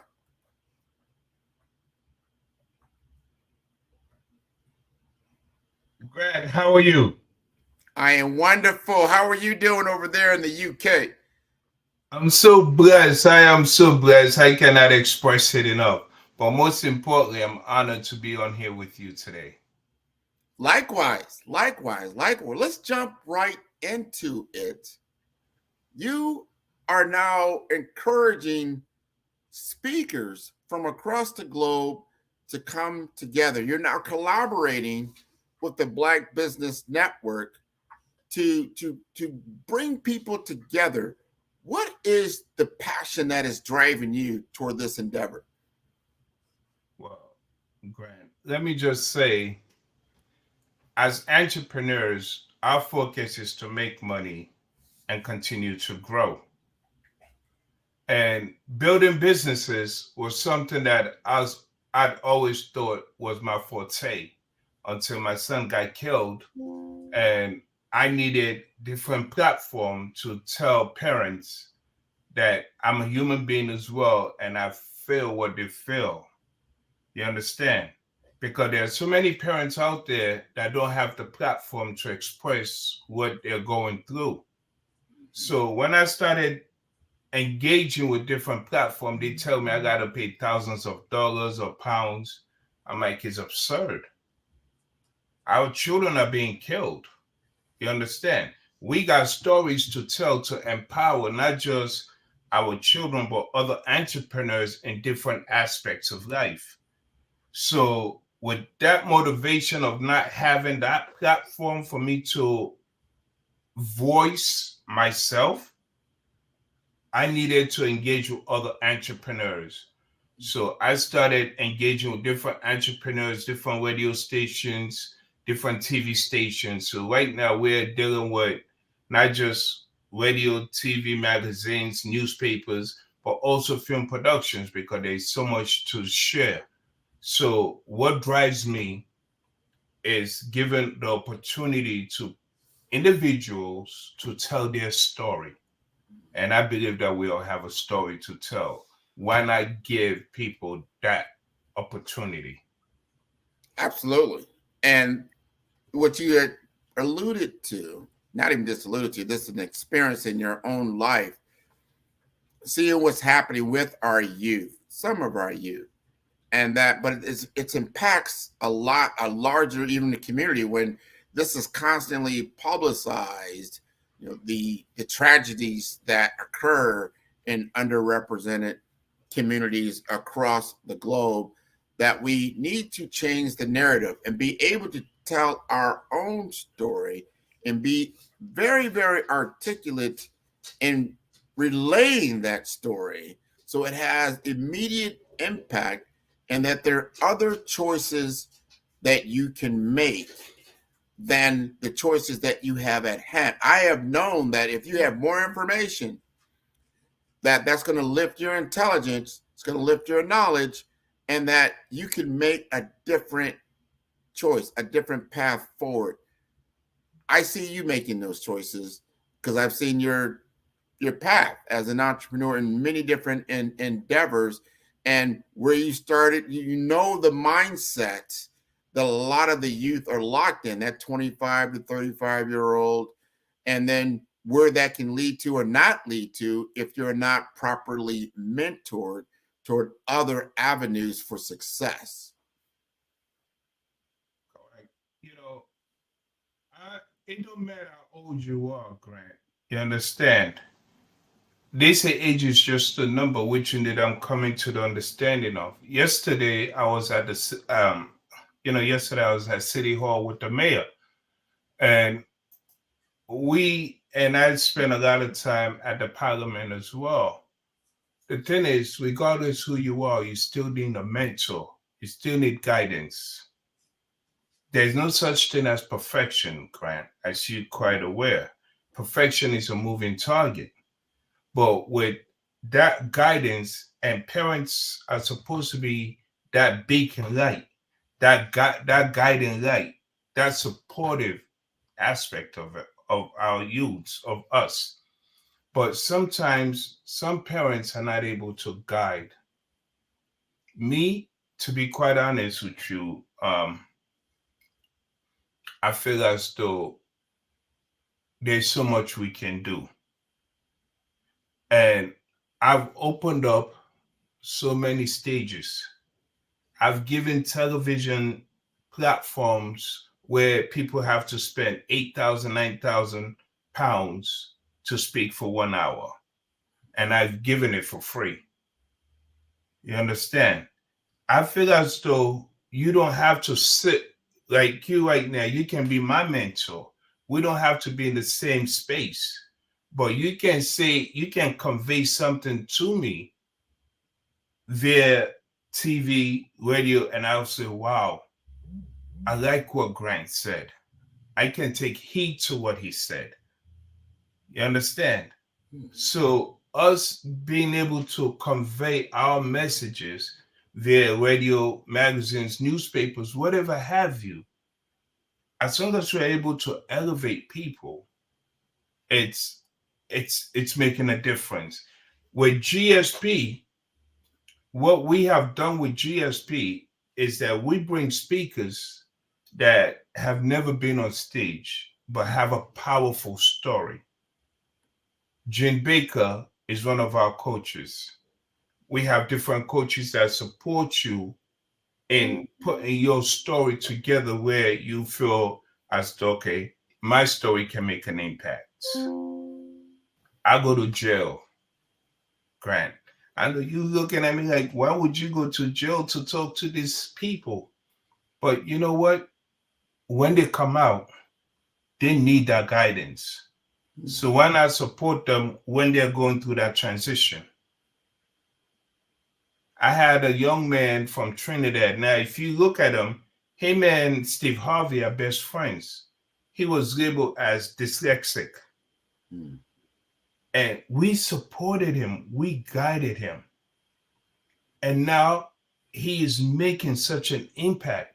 And with me watching that, I feel honored to say I'm part of that young man's journey. So in reference to your question, our journey will never come to an end. And many say that I want to be in a magazine, I want to be in a newspaper, I want a book. If you don't make it into a magazine, if you don't make it into a book, if you don't make it anywhere, make it in the mouth of somebody to say, I remember what Grant said. Grant made a difference in my life.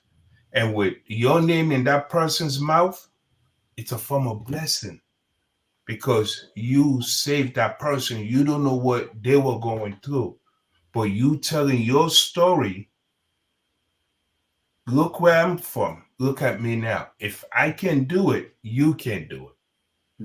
Grant, do you know I've been shot a couple of times? Do you know I've been stabbed a couple of times? Do you know I was incarcerated? The former mayor of New York, Giuliani, was after me.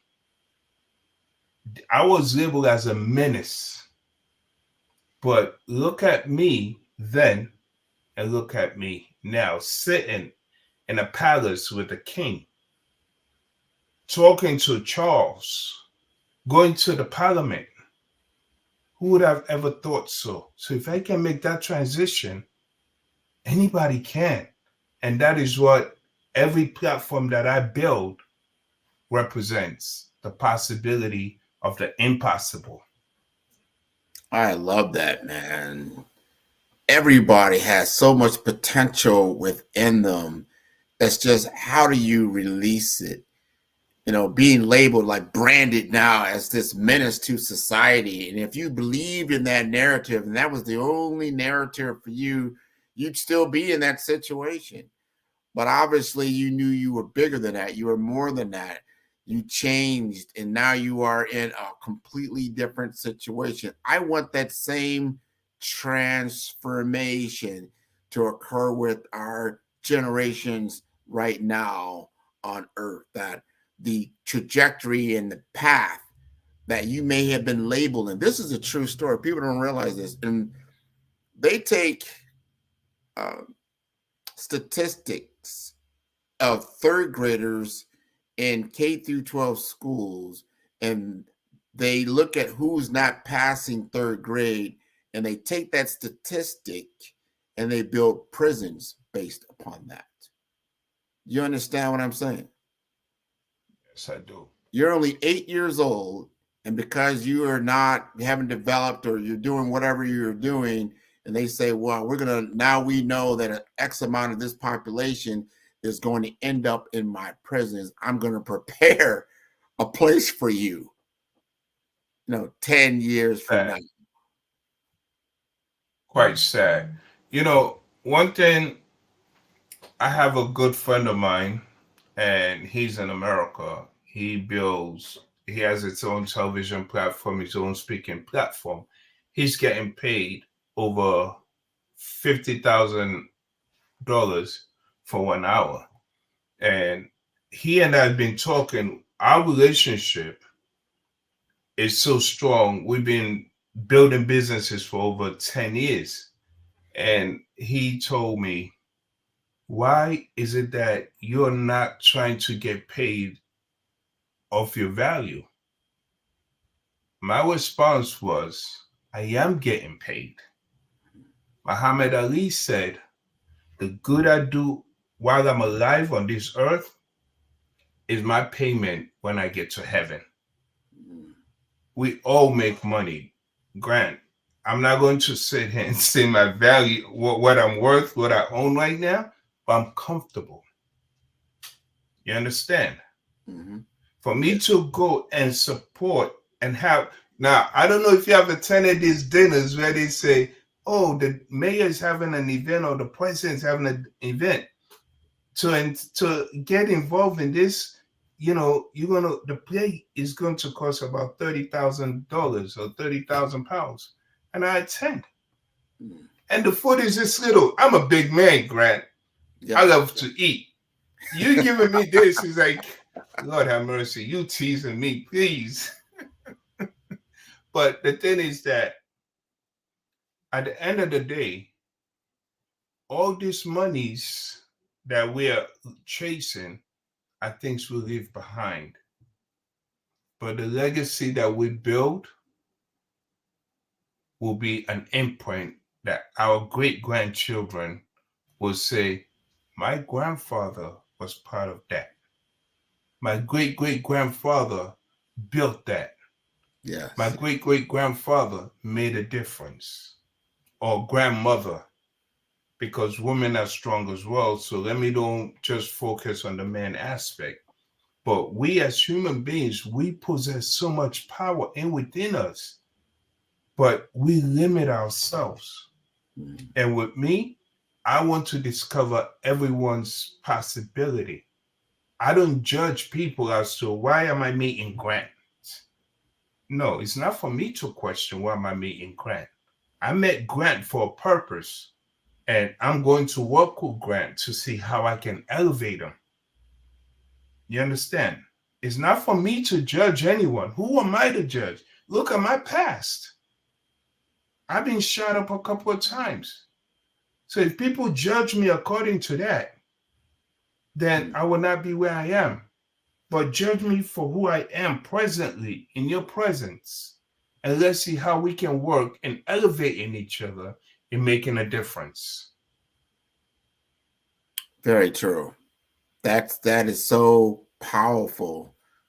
The potential, the human potential is so powerful. I don't think we don't teach it enough to understand, because we are all into statistics, we're all into probability, we're all into this technology world.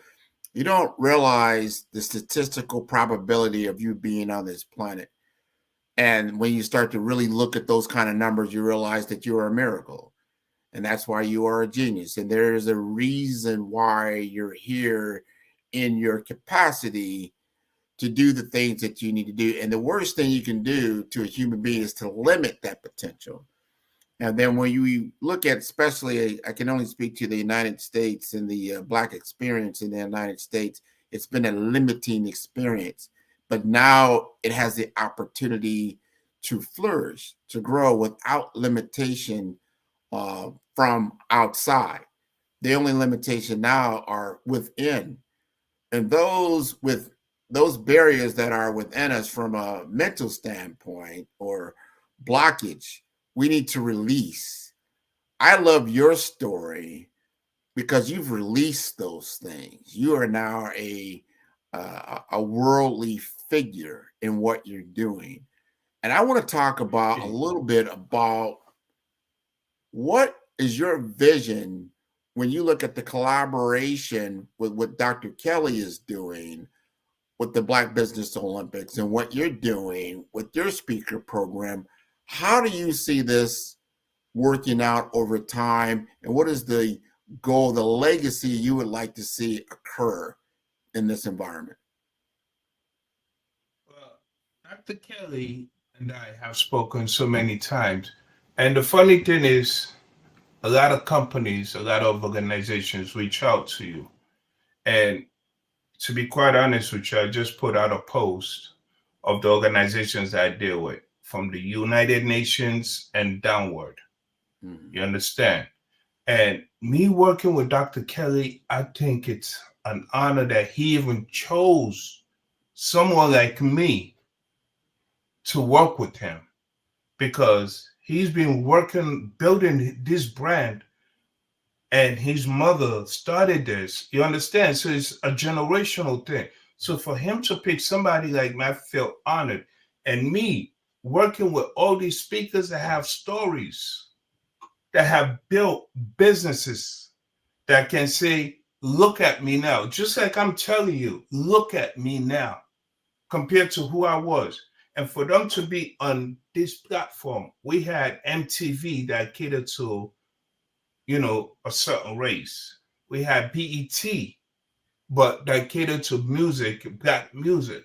So to have a platform that caters to Black entrepreneurs, I think is phenomenal, because if we can tell our Black children, melanin children, to say, listen, I've been shot up. My girlfriend got shot and died in my arms. I've been stabbed. I've been incarcerated. I've been on television, CNN, ABC, and all of that, with the mayor, Giuliani, trying to say, Unisa is affiliated with the mafia. Unisa is affiliated with these gangs. Unisa is a menace. You need labeling me. But look at me now. So for Dr. Kelly to choose me to be partnering with him, and for me to bring other entrepreneurs that have been through something similar to talk to our young Black men and women, to say, if I can do it, believe you me, you can do more. Mm-hmm. Because with the internet now, you know, back in the day, back in our era, you know, Grant, we had to get the flyers and we put on people's cars. Yeah. Remember that? Oh, yeah. Now we don't need to do that. We have the internet. We can reach people in Japan, Africa, globally. Yes. And Dr. Kelly's platform caters to over 200 countries or more. So think about the reach. So think about my people that I can bring onto this to support children in Africa. Think about the change that we can bring to developing countries. Mm-hmm. When I die tomorrow, well, God forbid, but when my journey comes to an end, I want people to say, this is what he stood for. This is his legacy. I don't care about the car I have outside. I don't care about the house I live in. But you know what? This is what he did. Mm-hmm. Currently, we're building water pumps in different parts of the countries, Grant. And nobody, I've stated this on this platform, on my platforms, and any and every platforms, even when I go to the parliament. None of you can say you've given me a penny to build all the water pumps I've built around the world. Mm-hmm. Nobody can say they've given me a penny. But I do what I do because it's coming from the heart. Yeah. And I know what people need. So it's just an honor to be a part of this platform. I agree with you. And the power you just talked about, I want people to really understand the power of media. When you think about the civil rights era with Martin Luther King, and they don't realize the pivotal point, the turning point. You said, what was the turning point? Remember, this started in a small garage, 6 people. How did that grow into a worldwide movement? The pivotal point was when he did something that was unique, meaning he brought the cameras in from the large networks when he was going to have a march and going into Selma and those type of things. And then the greater population, they weren't just reading about it. They were seeing it live with the the abuse that was going on in the South for Black people. And so then when they saw that, when it was like, wow, my God, there's dogs, they're beating these people. This is bad.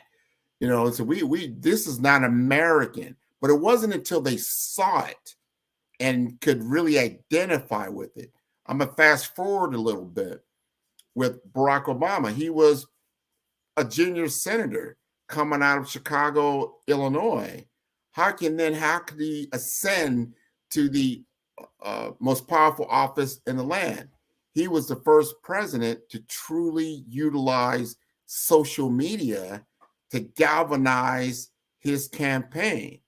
And he was able to reach a bigger audience, a more robust audience. Remember, Hillary Clinton was going on the tails of her husband.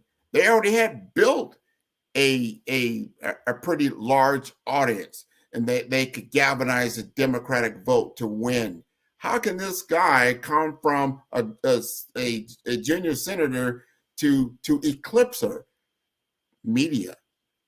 It was social media at that time. You're talking about 2008. It was just becoming bigger, and he utilized it. He utilized email platforms and that type of thing at that time.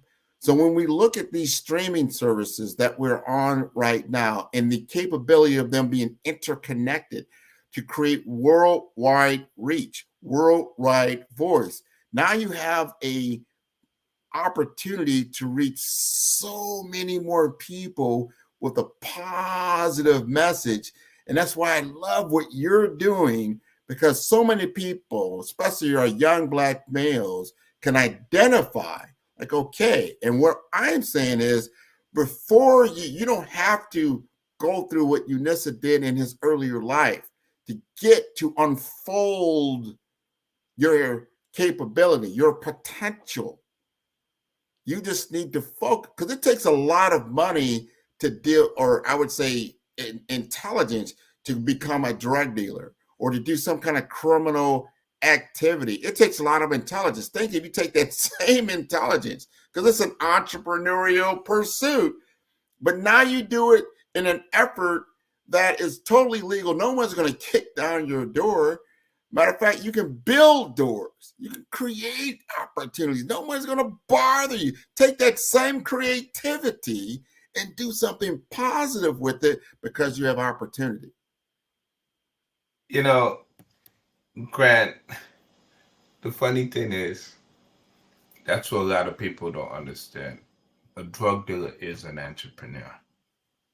You understand? When I got shot up, now, this was 1994. I still remember it. We were in Washington, D.C. from New York, and we had a Pathfinder. If you see the bullet holes in that Pathfinder, you will question, how did they survive? Now, driving from Washington, D.C. to New York, you had to go through Delaware. You had to go through all these different states, Philadelphia, and we were getting stopped by state police. Yeah, so like we came up with a story along the way, or it's a movie stunt. So, so they'll let us go and be like, well, get this back to where you need to get to. You understand? But the thing is that when I decided to leave the game, I came up, I was in a hospital and I spoke about this. When you say God sends you an angel, I'm going to assume she was a nurse. This lady was in my room by the time I opened my eyes. She was telling me my true potential. And in my mind, I'm like, get the hell out of my room. You speaking nonsense to me. Leave. But you know, with the bullet in your neck, you can't talk because you got that trick. You understand? So I'm looking at her, and she would sit there and she would keep talking. I don't want to hear it, but I was hearing it. When I left, the last word she said to me, you are worth more than you think you are worth. There's so many people that don't have opportunities that you possess. Utilize that. And I'm looking at her in my mind, I'm a drug dealer. What opportunities do I possess? I'm a Black man. What do I possess? I go back to the hood. What do I possess? Yes, my brothers are lawyers. My sister worked for the United Nations. But me, I possess nothing but the streets. But when I left the hospital, Grant, let me tell you a story how I built myself. Yeah. I had 3 cell phones. Well, you know, those big cell phones back in the day, you got to flip it and you got to, you know, it's big and bulky. Right. And yeah. I got 3 cell phones, 3 pages. And I started going around telling people, you can contact the CEO. And the way I manipulated it, people were thinking that Yanisa was bigger than he was. I went to Hot 97. They turned me down. Later on, Hot 97 in America was calling me. Like, we want to do an interview. Like, no, I don't want to do an interview. I was lying. I was like, yeah, we did. But I wanted them to know that I did not need them. But when I did, it's all reverse psychology 101. But I had 3 cell phones, 3 pages, 3 business cards, and I was giving to different people. I will go to my sister and say, I want you to record a voicemail on this pager. I need you to record a message on this cell phone. You understand? So I think people were thinking that my company at that time was bigger than it was. Of course. Smart. So I manipulated it where instead of you thinking I needed you, you were thinking that you needed me. Yeah. That's how I made my first 100,000. And after I made that 100,000, I said, you know what? If I can make 100,000, I can make 500,000. Yes. When I flipped that 500,000, really? I can do it like this? and nobody's gonna do anything toward you. You're doing it legally. This is so important that you're making that kind of money, and no one's going to bother you. And you know exactly how you made the money. We're at the top of the hour, so we've got to take off real quick. Yanisa, just give me how do people contact you so they can get more information about your story? Well, right now we're rebranding, so you can contact me at Unisa, UNISA, my first name, the letter K, the first letter of my surname at live.com, or you can reach me on my number, which is +447 932 732 851. And Grant, we have an event on the last Saturday of every month. I have 10 different speakers. Les Brown has been on my platform. Grant Cologne. So when you know, just to expand something quick before we go, when Dr. Eric said, "Oh, you'll be talking to Grant." I'm like, "Oh, I know Grant." He was like, "No, Grant McGraw." I was like, "Oh, I thought you know about Grant Cologne." So I'm like, "Oh, I did a show with him." But the thing is that it's not the name that matters, Grant. You understand? Yes. It's the person that matters. That's true. That's and true. we all make this money. And Les Brown, whenever I'm in the room with him, the first thing he does is he embraces me and say, "I'm proud of you, my son." Yes, sir. And Yes, that sir. makes a difference to me.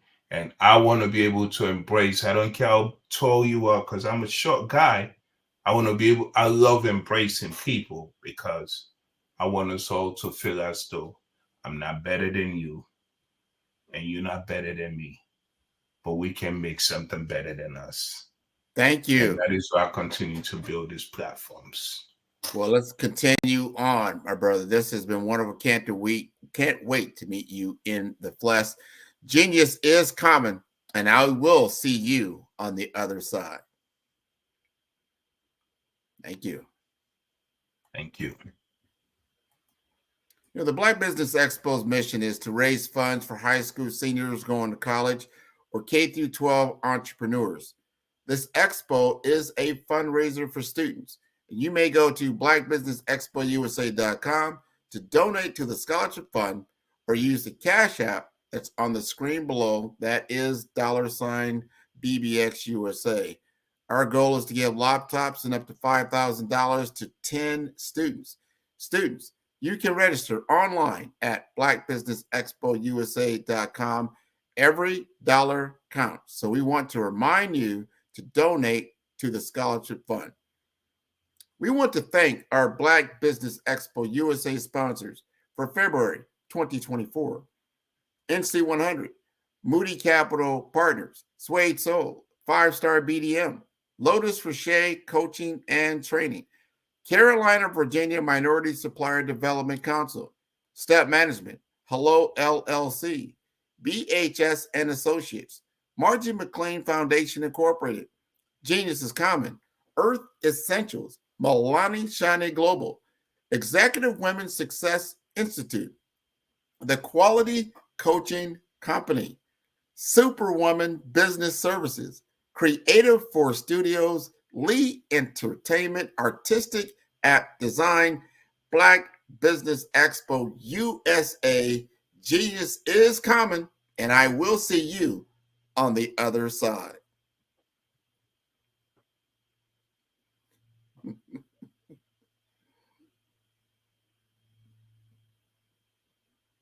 Hey everyone, it's Grant McGaw, CEO of 5-Star BDM and host of the award-winning Follow the Brand podcast and TV series, where I help you to build a 5-star brand that people will follow. My genius is personal brand development through intelligent communication and helping you achieve your business and career goals. I am a requested speaker on digital technology and brand development issues. I want to work with you to increase the value of your current opportunities while attracting new ones. Every one of you is unique, and we all share challenges that can be addressed through smart branding. As a super connector, I work with you as an executive coach to guide you along the complicated business and career development road, providing the enhancement tools and information you need to succeed. Together, I will help you succeed in today's challenging business climate. I will evaluate and measure your progress. Best of all, I am right alongside you every step of the way. Build the brand called you. Genius is coming.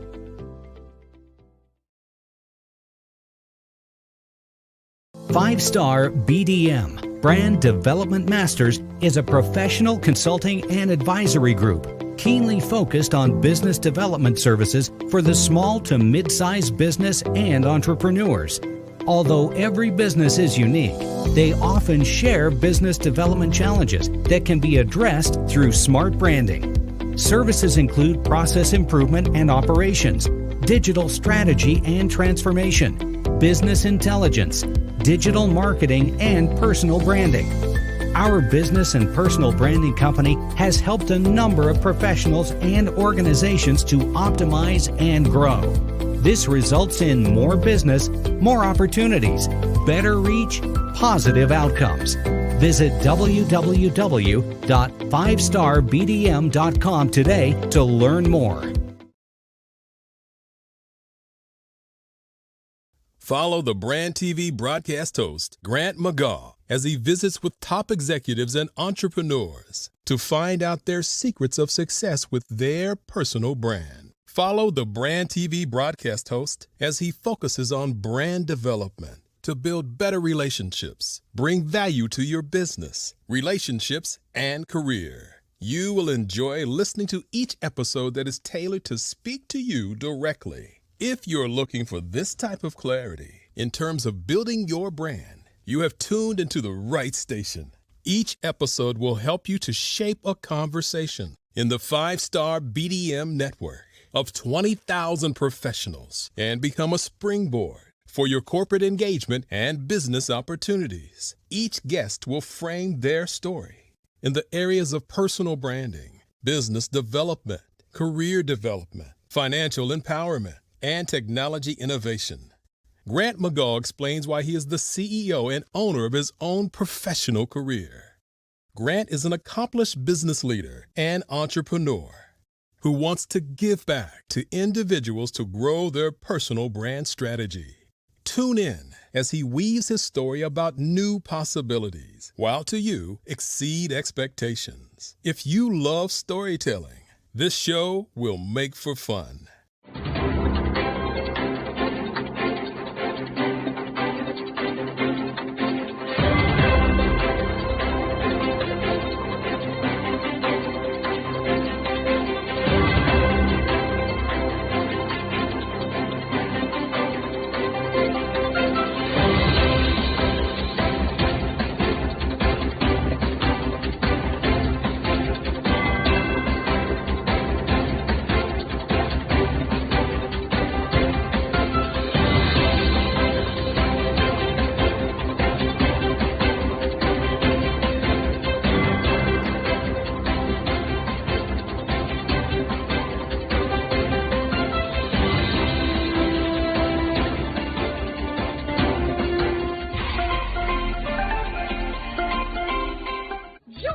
Dr. Eric Kelly III and a host of phenomenal speakers from all around the globe for this 7-day virtual event that you don't want to miss. The mission of the Black Business Expo is to raise scholarship money from kids all the way from high school all the way from college. The Black Business Olympics is one of the largest Black business showcases in the world. It is an opportunity for businesses and companies to showcase their businesses globally. We are going to be giving away laptops up to $5,000 away to students. Again, I'm Olivia Appleberry, the founder of 2 Cents Finance and one of the speakers for the expo. I am so excited to see you there. For more info, go to www.blackbusinessexpousa.com or call 919-308-9090 and hope to see you there. I am Black Business. From the moment I wake until the time I sleep. Yes, I am Black Business. I am Black Business. Tell me, are you Black Business? I am Black Business. Do you support Black businesses? Listen, I support Black business because I am Black Business. Black Business Expo, one of the largest business showcases in the history of Black business in the world. The world! Sign up today at www.blackbusinessexpousa.com or call 919-308-9090. I am Black Business. I am Black Business. From the moment I wake until the time I sleep, I am Black Business. I am Black Business. Are you Black Business? I am Black Business. Do you support Black businesses? I support Black business because I am Black business. Black Business Expo, one of the largest business showcases in the history of Black America in North Carolina. Join Dr. Eric Kelly III and a host of phenomenal speakers from all around the globe for this 7-day virtual event that you don't want to miss.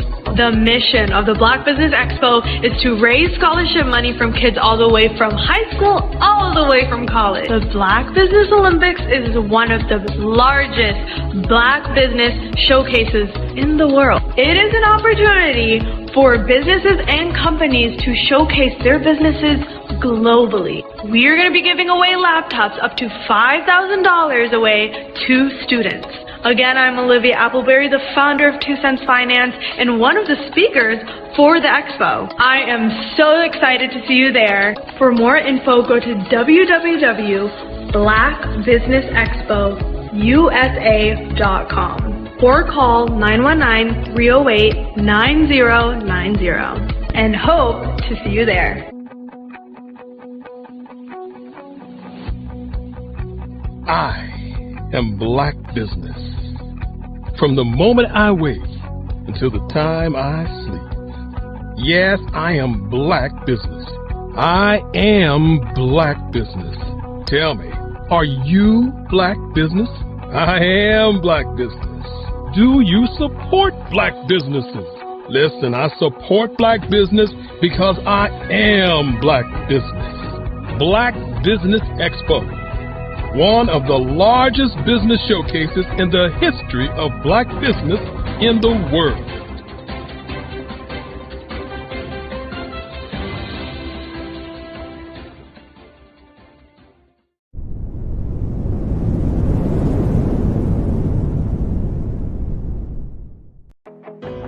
I am Black Business. From the moment I wake until the time I sleep, I am Black Business. I am Black Business. Are you Black Business? I am Black Business. Do you support Black businesses? I support Black business because I am Black Business. Black Business Expo, one of the largest business showcases in the history of Black business in the world.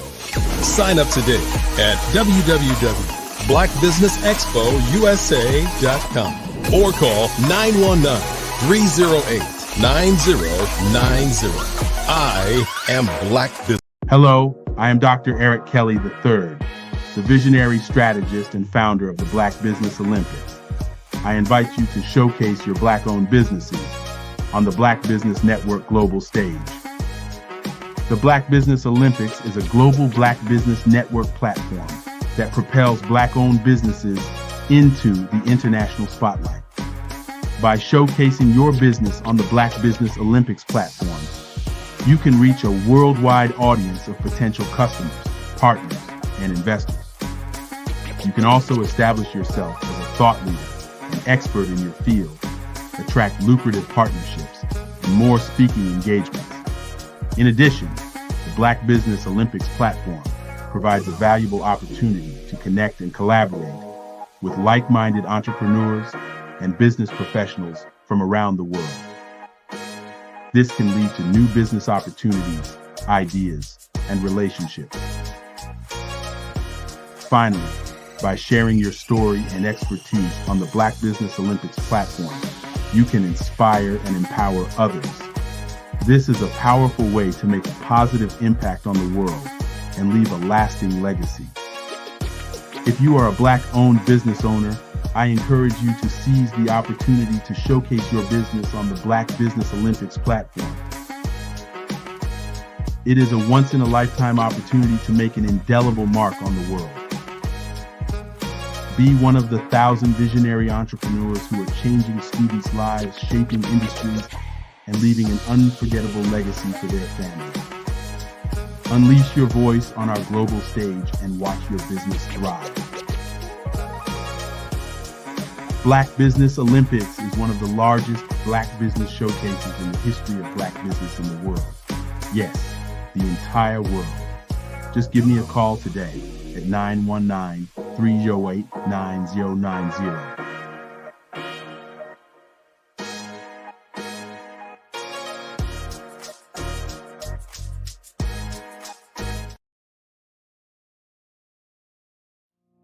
Did you know that approximately 333.34 million businesses exist today, according to a report from 2021? And you may be one of those businesses, or maybe you're not in the business market yet, but you're aspiring to be a business owner. Well, guess what? You're in the right place at the right time. Because let's face it, everything is about timing and opportunity. Hi, my name is Dr. Lotus Richey, and I'm the CEO and founder of the Lotus Richey Coaching and Consulting LLC, along with the Lotus Richey Ignite Show. 15 minutes of success with Dr. Lotus Richey, as well as books to boom your business and bring who you are. And today, I want to bring this amazing message to you about the Black Business Network and the Black Business Olympics. See, the Black Business Network and the Black Business Olympics is designed to help people just like you, that's right, that look like me, to take their business to the next level. Not just in your front yard or your backyard, but globally. The Black Business Network and Black Business Olympics is designed not to just help you survive, but to help you thrive. So join us today as we come together with businesses all around the world to support our students, our children, our young teens, our young entrepreneurs. What we do is we come together to help raise funds for students who are aspiring to be business entrepreneurs, who are aspiring and who are thriving in college. We endow them with a wonderful opportunity to gain scholarship of either a laptop or several thousands of dollars. And we invite you to help be a contributor to this amazing opportunity to help someone that looks just like you. So join us today at our website and let us connect with you and help you ignite and take flight in every area of your life on the Black Business Network and the Black Business Olympics. I'll see you on the other side.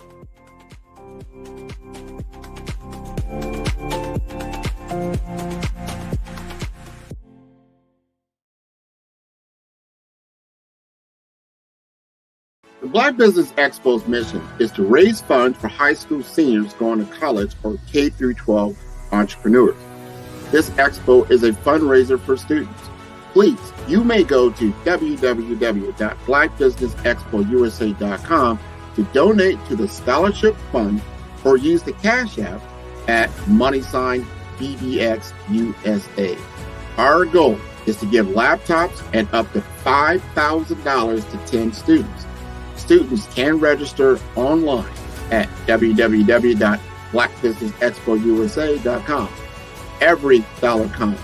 Please donate to the Black Business Expo USA Scholarship Fund. Over the past few years, we've seen the growth of existing and new initiatives focused on financial inclusion, building global networks, and reducing the wealth gap in response to the idea there's not enough seats at the table. Whether their outcomes are to increase the representation of Black executives on corporate boards, ensure an inclusive global economy, or to create new U.S. African commercial pathways, the strategies are often carried out by separate programs. The question is, should they be? With the continent of Africa being home to more than half of the world's fastest growing economies, the youngest workforce, over 400 companies generating more than $1 billion annually, 700 generating more than $500 million annually that are poised for growth, and being the destination of nearly $5 billion in venture capital in 2021. Diversifying U.S. and Africa commercial engagement by building bridges between African businesses and their U.S. diaspora should begin being seen as mutually beneficial. From helping to reduce Africa's enormous capital gap to catalyzing two-way trade opportunities, the COVID-19 global pandemic hopefully has taught us that global challenges and opportunities are more interconnected than we thought.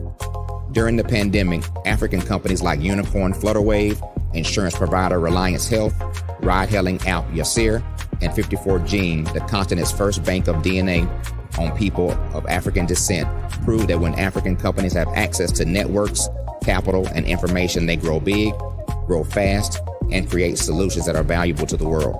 This is why Be Direct was created. We are the first U.S.-based but African-centric board preparedness and board search company designed to connect U.S. Black talent and corporations to African businesses. Unique and fundamental to Be Direct's success is our process of helping board candidates adapt their experience and networks to an African context before they're connected to high-growth companies that are looking to locally and globally scale. From our focus groups with African business execs and government leaders, we don't ignore the sentiment that business is easy, but people are hard. Having a pool of board candidates with hard-to-access networks and extensive experience across the business lifecycle, including successfully raising capital, is table stakes for an initiative like this. So yes, we have that. But corporate or entrepreneurial success in the U.S. does not guarantee success in Africa. Developed alongside industry partners on the continent, our training program, Be Direct Prep, is designed to transpose their experience to create cultural comfort, understanding, and a commitment to helping businesses in Africa scale. Our board governance sessions are African, continental, and country-specific, integrated with cultural awareness and dexterity training, masterclasses led by African industry execs, and mentoring and coaching from African continental-based facilitators. But even more unique to Be Direct Prep, we cap off our training program with an immersion trip to help candidates that have not been to Africa before see and feel Africa's complexity and opportunity from African soil. We all know traditional network-based board placement has historically left a lot of us out of ever really being in the paid board pipeline. Our strategy supports the work of many great organizations that are successfully filling seats at U.S. board tables by creating more tables for those that are still left on the sideline. It's time to start seeing the role and value of U.S. Black talent and businesses on the continent of Africa differently. Old perceptions and habits limit economic inclusion. Let's transition Black talent and the African businesses they will support from the periphery of the global economy to its core. Living in a global lockdown, we all know now how fast local and global economies can change, and see the value of having businesses that hire, strengthen local value chains, and even grow globally. Status quo in any form holds back progress. We must democratize U.S.-Africa commercial engagement by socially and economically connecting cultures that have long been disconnected. It's time for Africa's U.S. diaspora to redefine their global value by helping African businesses scale continentally and globally.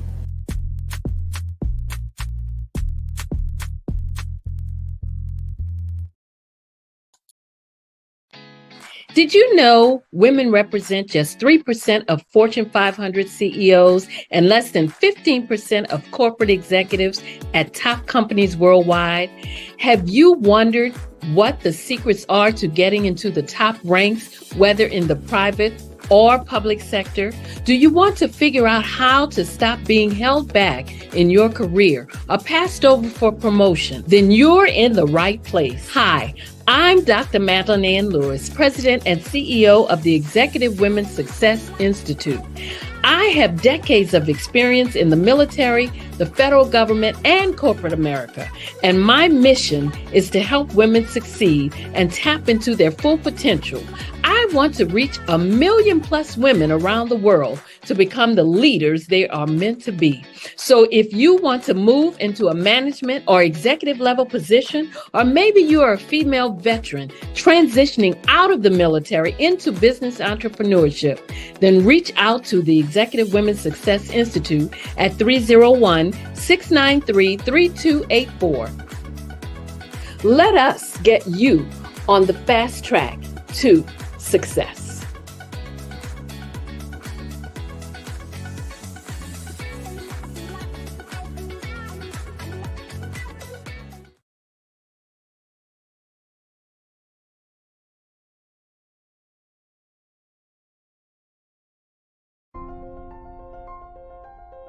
What if you could build your own city?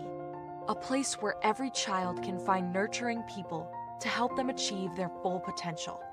A place where every adult can access job training support, where health education is abundant, where social justice ruled the land. A place without limitations. Welcome. You have arrived at STEM City USA. It is what every city should be. A safe and trusted community where you find people and resources to help you become everything you are and beyond. STEM City is unlike anything you have ever experienced. It is a digital twin of the world around you, only better.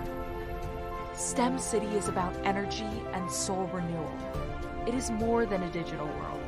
You can almost feel the power of live cultural events, music, and theater. STEM City promises a better future for children with caring mentors and hands-on activities with dedicated tutors to support our youth. STEM City is your passport to a healthy lifestyle with weekly events addressing our community's many issues. STEM City is your financial well-being with helpful information on wealth management, career advancement, job training, and so much more. STEM City is the community you deserve. It is the city where your dreams can come true. STEM City USA, a place in the sky that is accessible to all who reach for the stars.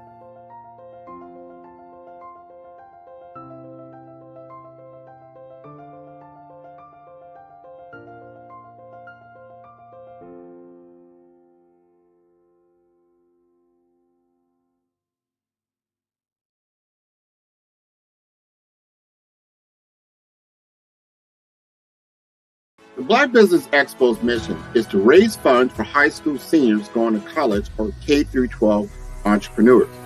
This expo is a fundraiser for students. Please, you may go to www.blackbusinessexpousa.com to donate to the scholarship fund or use the Cash App at $BBXUSA. Our goal is to give laptops and up to 5,000. I'd like you to imagine with me, if you will, opening an app where you can collaborate with like-minded individuals from around the world, get inspiration and in-app tools to launch and grow your business, as well as share your knowledge and earn compensation, all in one app. Well, the name of that app is Truso, short for Truly Social. Hi, I'm Matthew Newman, the founder and CEO of Truso, a new concept in social media. Truso is designed from the ground up to be a platform that's both social and empowering for all its users. How exactly do we do that? I'm glad you asked. First, Truso brings the world together via video. Psychologists assert that video provides a significantly more effective connection than audio only. When you enter a community on Truso, you're face-to-face. Second, on Truso, you don't have to have 1 million followers to monetize. Our business model allows all hosts and moderators to monetize, no matter the size of your following, by 1, producing fee-based content, and 2, inviting others to join the platform as subscribers. Even more, Truso has an in-app resource library with over 100 free resources, forms, and documents to help you build your brand and grow your business. Third, Truso is inclusive. The deaf and hard of hearing communities make up 360 million people.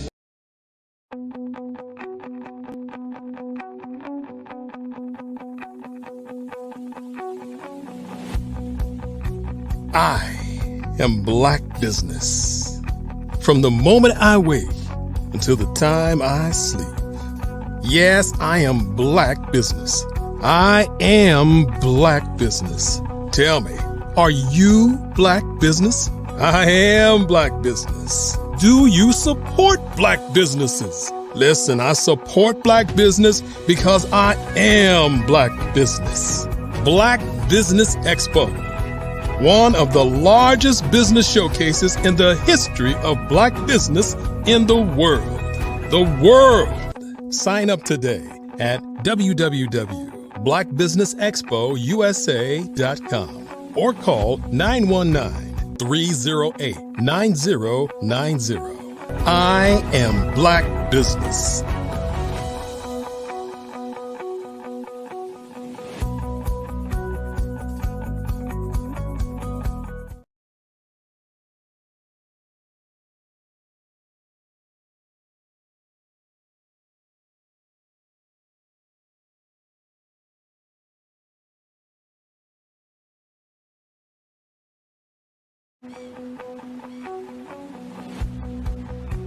I am Black Business. From the moment I wake until the time I sleep. Yes, I am Black Business. I am Black Business. Tell me, are you Black Business? I am Black Business. Do you support Black businesses? Listen, I support Black business because I am Black Business. Black Business Expo, one of the largest business showcases in the history of Black business in the world. The world. Sign up today at www.blackbusinessexpousa.com or call. Good day, business owners, entrepreneurs, thought leaders, and corporations. Welcome to the Black Business Network. My name is Grant McGaw, CEO of Firestar BDM and host of the award-winning Follow Brand podcast and TV series. I am your business moderator for this day on the Black Business Network. The Black Business Network is a 24-hour business network showcasing Black businesses, business owners, entrepreneurs, and thought leaders worldwide. We have speakers from North Carolina, London, Singapore, Africa, Japan, and cities all over the United States. The Black Business Network is a global community sharing its business knowledge to empower, inspire, and educate businesses about business. Please allow me to introduce a figure in financial empowerment and personal growth, known affectionately to many as the Financial Serenity Queen, Ashley Philippe August. Ashley is not just a name, it represents a beacon of hope and a catalyst for change in the creative and mental health sectors. With her innovative approach, Ashley grants peace of mind by providing access to essential capital at 0%, a lifeline for entrepreneurs and nonprofits dedicated to mental health. Ashley's success is not measured in mere numbers, but in the realization and amplification of the dreams of those she aids. Rooted in the belief that education, financial freedom, and success are integral to fulfilling life, Ashley's mission transcends the conventional. It's about ensuring that entrepreneurs not only achieve their goals, but also maintain their well-being and vision for a prosperous future. And what sets her apart is her passion for learning and the diverse tapestry of human experiences, weaving wisdom and value into the fabric of others' lives. So, with open hearts and eager minds, I present to you the Financial Serenity Queen herself, Ashley Philippe August. Hi, Grant. How are you doing today? I am just fine. How are you doing? Doing good. And thank you so much for the introduction. And it's a great honor to be on the show today. Excellent. Excellent. Well, we're going to allow you to speak to the audience. Genius is common, and I'll see you on the other side. I'll see you on the other side too. Good morning, business owners, entrepreneurs, thought leaders, and corporations. Welcome to Black Business Network. My name is Ashley Philippe August, the happy owner of Ashes of Seven Figure Magic, and also the executive partner of Seven Figures Funding. And I'm your speaker for this morning on the Black Business Network. The Black Business Network is a 24-hour business networking showcase for Black businesses, business owners, entrepreneurs, and thought leaders worldwide. We have speakers from North Carolina, London, Singapore, Africa, Japan, and many other cities all across the United States. The Black Business Network is a global community sharing its business knowledge to empower, inspire, and not only that, to educate businesses about business, of course. Now, this week we're going to be hosting the literary edition of the Black Business Olympics, showcasing writers, authors, publishers, speakers, and many more agents and literary enthusiasts. And like as mentioned before, I'm known as the Financial Serenity Queen because I grant you peace of mind by providing you access to capital at 0% for your small business or nonprofit. An example of what I've achieved is partnering with a funding company, of course, Seven Figures Funding, in order to provide business financial services to as many creative businesses and mental health nonprofits as possible. And nowadays, I've also developed my own brand so that I'll be able to help even aspiring entrepreneurs so that they can align themselves with the path that they want to go on, and also to make a better difference in everyone else's lives. The key to my success, as mentioned previously, is to look for the alignment and to also help them to realize and amplify their potential. I grew up learning that education, financial liberty, and success are three of the key cornerstones to living a good life. Yet I also learned along the way to consider my aspirations.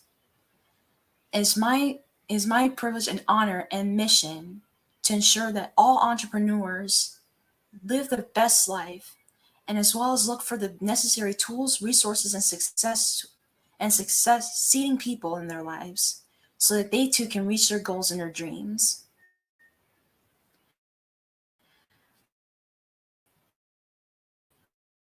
I also enjoy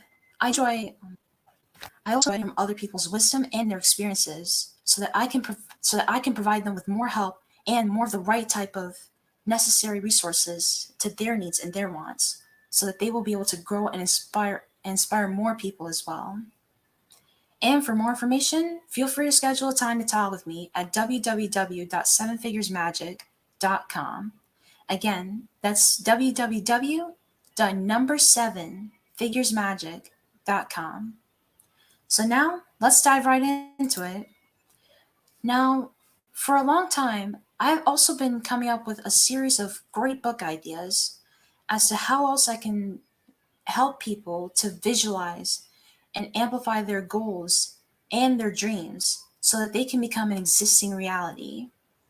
So what better way than to write a book about it? From experience, I've also learned that I had the natural ability just to be able to manifest many things in my life as much as I want and how I want it, and all thanks to the glorious creator of heaven, that which is above us right now. And with that said, I'd like to discuss with you all the important book that I'm writing about. And that book is called The Art and Science of Dreaming with a Purpose: How We Turn Our Dreams and Goals into an Existing Reality. Now, it may not be the exact title, but I can definitely promise you that this book is a guaranteed life-changing savior, second in Jesus, but a guaranteed life-changing manual so that you too will be able to manifest all the dreams that you want, be it in financial freedom. You can finally be able to spend as much time with your family as you want and not ever have to worry about what you got in the bank account, as well as time freedom. You can spend as much time with your loved ones as long as you want, and it's all going to be around your clock only. And last but not least, career freedom or business freedom, so that you too will be able to help many more other businesses as well as your own clients, so that whichever field that you may be in, be it in finances, be it in fashion industries, or be it in other services industries, but the more important thing is that you're doing is that you're doing what you know is necessary for you and for other people as well. And without further ado, I'd like to discuss more about the book. Now, as I have in front of me of the table of contents and also parts of the book that I would like to share with you. Now, firstly, I want to discuss more about Chapter 1, the introduction to dreaming with a purpose. And I'm only going to discuss this time for 2 of the necessary sections of that chapter, with the first one being the strength of imagining. Now, what this implies to me, of course, is that the strength of imagination, it can definitely lead to wonderments and many other great opportunities and possibilities, so that you too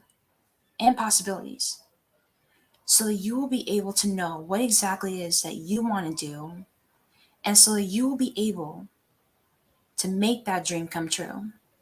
And so it won't be mere fiction, it'll also be a reality as well, as long as you put in the right time, effort, and energy into it. Now to discuss more about the strength of imagination. Now, from my book, it mentions that imagination is the cornerstone of dreaming with a purpose, the fertile soil from which our aspirations take root and flourish. And not only that, it is also a spark that ignites the fires of creativity and innovation, and the driving force behind all of our most audacious dreams and visionary purposes. Now, from that very first sentence of the section of the chapter, it's merely describing that all of our dreams, even our most succeeded dreams, they all begin with one single thing. And that is, well, basically 2 simple things: thought and imagination. And I can give you an example for it as well. When I was younger, I always had a very vast and wide variety of imagination and thought. And it led me to various different things throughout my lifetime that I never would have thought that I'd go to. Like for this particular example, or sub-example I could tell it, is that back in elementary school, I actually had an opportunity to be one of the top winners for the National Physical Fitness Award by the time of Barack Obama. And I actually imagined myself being among those winners, to becoming a top winner, and to also be of the very many few that would win the National Physical Fitness Awards. And there's a series of tests too. Like, it wasn't easy at first, but as I managed to go out throughout the process, there would have to be, like, for example, you'd have to go through, at least a few good seconds of pull-ups, which I knew was very hard for me to do. And also, there was like this little, now some of you may not know it, but there was like this little box, and there's like a small lever where you have to push the knob towards the very front, or the highest number on the little tiles. And if you go the furthest enough before anybody else can go any further, then that was the final step, and that means you have won the National Physical Fitness Award. The National Physical Fitness Award includes a certificate signed by the President of the United States, and also a free red t-shirt. And guess what? When I got to that very first segment, when I got to that very last segment of pushing the dial forward, I actually pushed it far more further than I ever expected. And I was envisioning myself doing it as well as I was doing it. The way it makes sense is that when you're really visualizing yourself doing what you're doing, it makes you 10 times more likely to achieve it far better or to do it exactly as you envision it. And that's the true strength of imagination. Now, for the second thing I would like to add, or for the second thing I'd like to talk about, is overcoming limiting beliefs, which is the third of the three sections of Chapter 1, Introduction to Dreaming with a Purpose. Now, what I put down for overcoming limiting beliefs is that one such a case study comes from a sports psychology field, pardon my English, where athletes routinely confront and overcome limiting beliefs to attack or achieve peak performance. And I also included from a study called In Mindset, The New Psychology of Success by Dr. Dweck, or better yet known as, let me go back here real quick, Dr. Carol Dweck, a renowned psychologist and author of The Mindset, The New Psychology of Success. And upon the overcoming limiting beliefs topic, she writes this, and I include this in my book as well. Her and her colleagues also conduct a study to explore the role of the mindset in shaping athletic performance. Therefore, their research found that athletes who embrace a growth mindset, believing their abilities could develop through dedication and hard work, and these are the two key concepts I'm going to expand on a little bit further, were more resilient in facing the setbacks and were more likely to achieve their goals. Now, referring back to dedication and hard work, it does take these two key components and many others as well, don't get me wrong, in order to ensure true success, be it in business, athletics, or be it in the art industry or any other field. I'd like to expand a little bit more on that with another personal story that I would say. Now, if you guys don't mind, I would like to share this. Back when I was 7 years old, I participated in a school play that was called, of course, Three Little Pigs. And majority of you know the story as well. But this one was completely different. It was going to be a musical, but only after the wolf was not able to blow down the third house. This comes with a twist. He actually invites the pigs to go to a fair and meet him there so that they could have a quote-unquote fine time. But hey, it's obvious, if you got a fair with us complete strangers, who knows what could happen?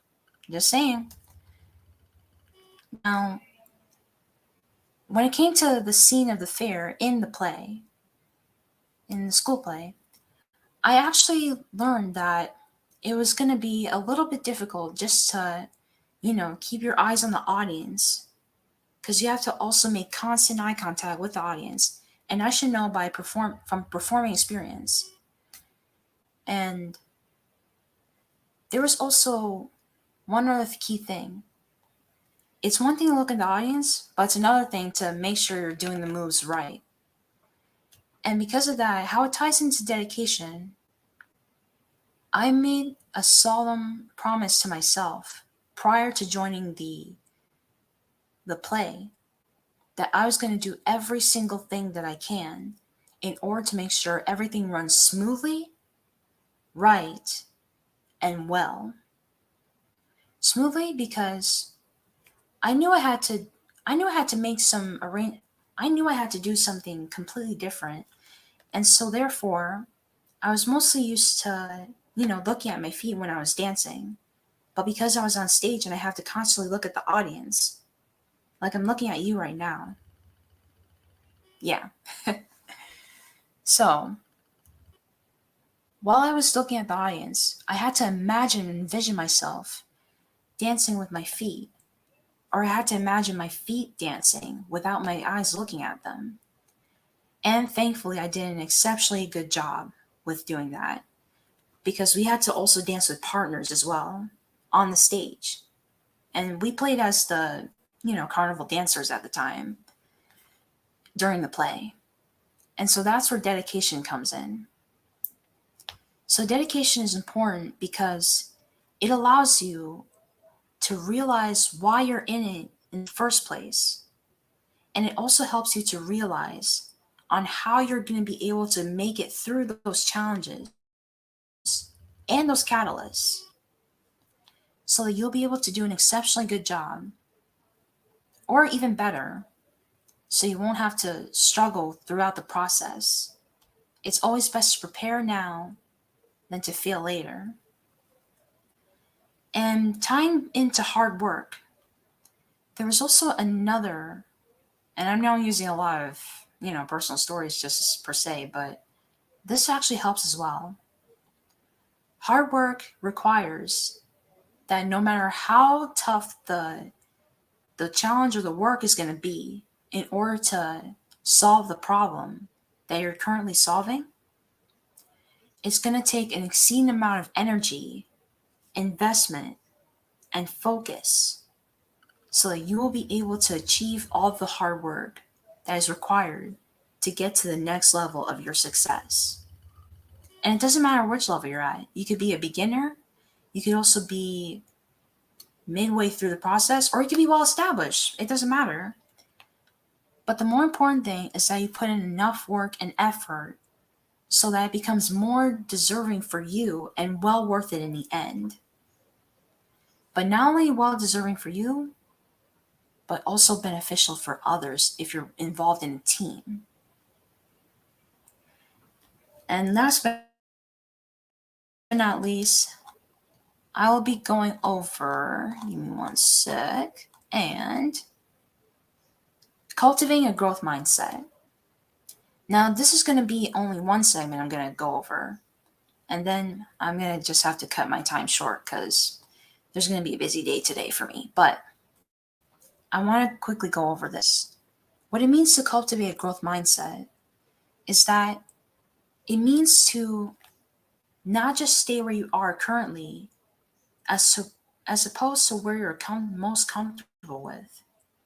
But if you want to go to another different level, you're going to have to leave behind that old mindset that you had and alter and adapt a new mindset so that you'll be able to go to that next level and be able to achieve that level.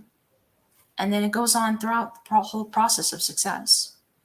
Because success, it's not really rigid, but it's dynamic. There's many different fields that you can succeed in. All it takes is the right mindset to do it. Now, from what I put down in my book, embracing failure and learning from setbacks is going to be the key thing that I'm going to talk about. Now, embracing failures and learning from setbacks, that would mean that it requires you to not just receive the feedback or not just to receive the constructive criticism, but it also allows you to internally analyze and integrate what that feedback really means for you and also what the success means, what the success would mean for you so that you will be able to do a much better job in the future. And one of the things that I put down for embracing failure and learning from setbacks is that it does require you to, say, for example, if you were to stumble and fall, say if you forgot to make any important calls if you're a salesperson, or if you didn't install a pipe like accurately or well enough if you're a plumber, or say, for example, and thirdly, if you don't have the right information as an analyst, then what were some of the key things that you could do in order to improve your performance? Now, going back to the salesperson, if they forgot to do as many calls as they need, then that would also affect their commission base. And for that, you'd have to ensure that you keep a good schedule, like a call schedule, so that you'll be able to know when it is the right time, the right place, and who the right person is, because that's extremely important. And it's like they say, it's not what you know, it's who you know. So that you'll be able to get the right type of result that you will have once you make that call schedule, and so that you'll be able to execute that. So you'll be able to execute that primary. So you'll be able to execute that primary thing that you have to do as a salesperson, and it requires that. And referring back to the plumber, say for example, if they didn't, tie in or if they didn't make the pipe tight enough, or if they didn't actually do a good job with, or that they didn't do a good job with aligning the pipe right underneath the kitchen sink. And a customer does give you some backlash about that, because they would be complaining about, water's going to be spilling, or the price is going to be a little bit not worth it. Just so say that, but if the plumber actually did read the manual, or if they follow the directions of their higher up, then that would mean that they're going to be able to know exactly what to do. They're going to see the problem. They'll already have an idea on what to do about the problem. And they're going to either make the pipe tighter, or they're going to properly align it well. So that way there won't be any water splashing out. And that's simple. And last but not least, say for example, if you were to, now please forgive me if I forgot the third and final example, which is extremely important, but I'll give you another third and final example. Ashley, we have now come up to the top of the hour. Unfortunately, we're going to have to cut short at this point. Constant accent. Can you hear me? Can you hear me, Ashley? Thank you so much. Yeah, I can hear you. Yeah. Oh, good. We had a little bit of a delay. Just real quick, please, because we definitely, I know the audience wants to hear your last point, but they're going to have to contact you via email or through your social media. Tell us how to contact you so we can continue from there. Perfect. So the best way to contact me is through the email admin at number7figuresmagic.com. That's the primary way to get in contact with me. And if it's possible, I could also put it in the chat, but I'm not pretty sure if anyone else will be able to see it, but that's okay. That's the main thing. We'll make sure we get that out there. This has been wonderful, Ashley. Genius is common, and we will see you on the other side. The Black Business Expo's mission is to raise funds for high school seniors going to college or K-12 entrepreneurs. This expo is a fundraiser for students. You may go to blackbusinessexpousa.com to donate to the scholarship fund, or use the Cash App that's on the screen below. That's $BBXUSA. Our goal is to give laptops and up to $5,000 to 10 students.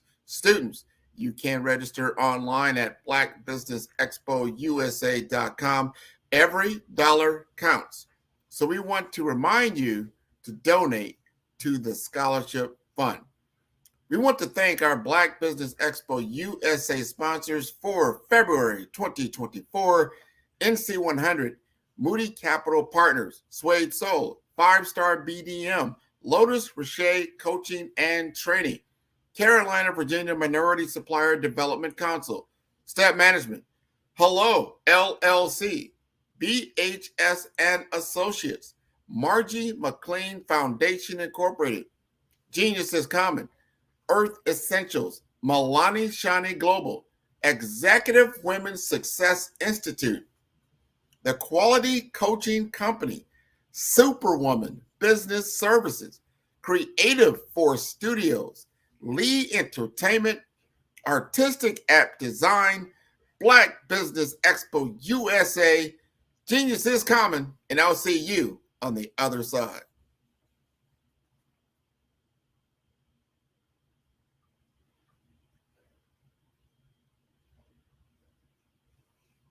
Artist to me is a creative expression of something from nothing. You know, it explodes onto the canvas, or it explodes on in my work. One of the things that I try to do more than anything is I try to just give the lines and the movements and emotions and expressions into what I do. Art really means to me a chance to express how I feel deep down inside. Most of my art begins as a thought that I might have, you know, whether it's sports, whether it's history, whether it's a woman or a man. It pretty much starts as an idea of thought before I get into the actual image of what I'm going to draw. I do a lot of historical pieces. I was a history minor in college, and I love to do history pieces.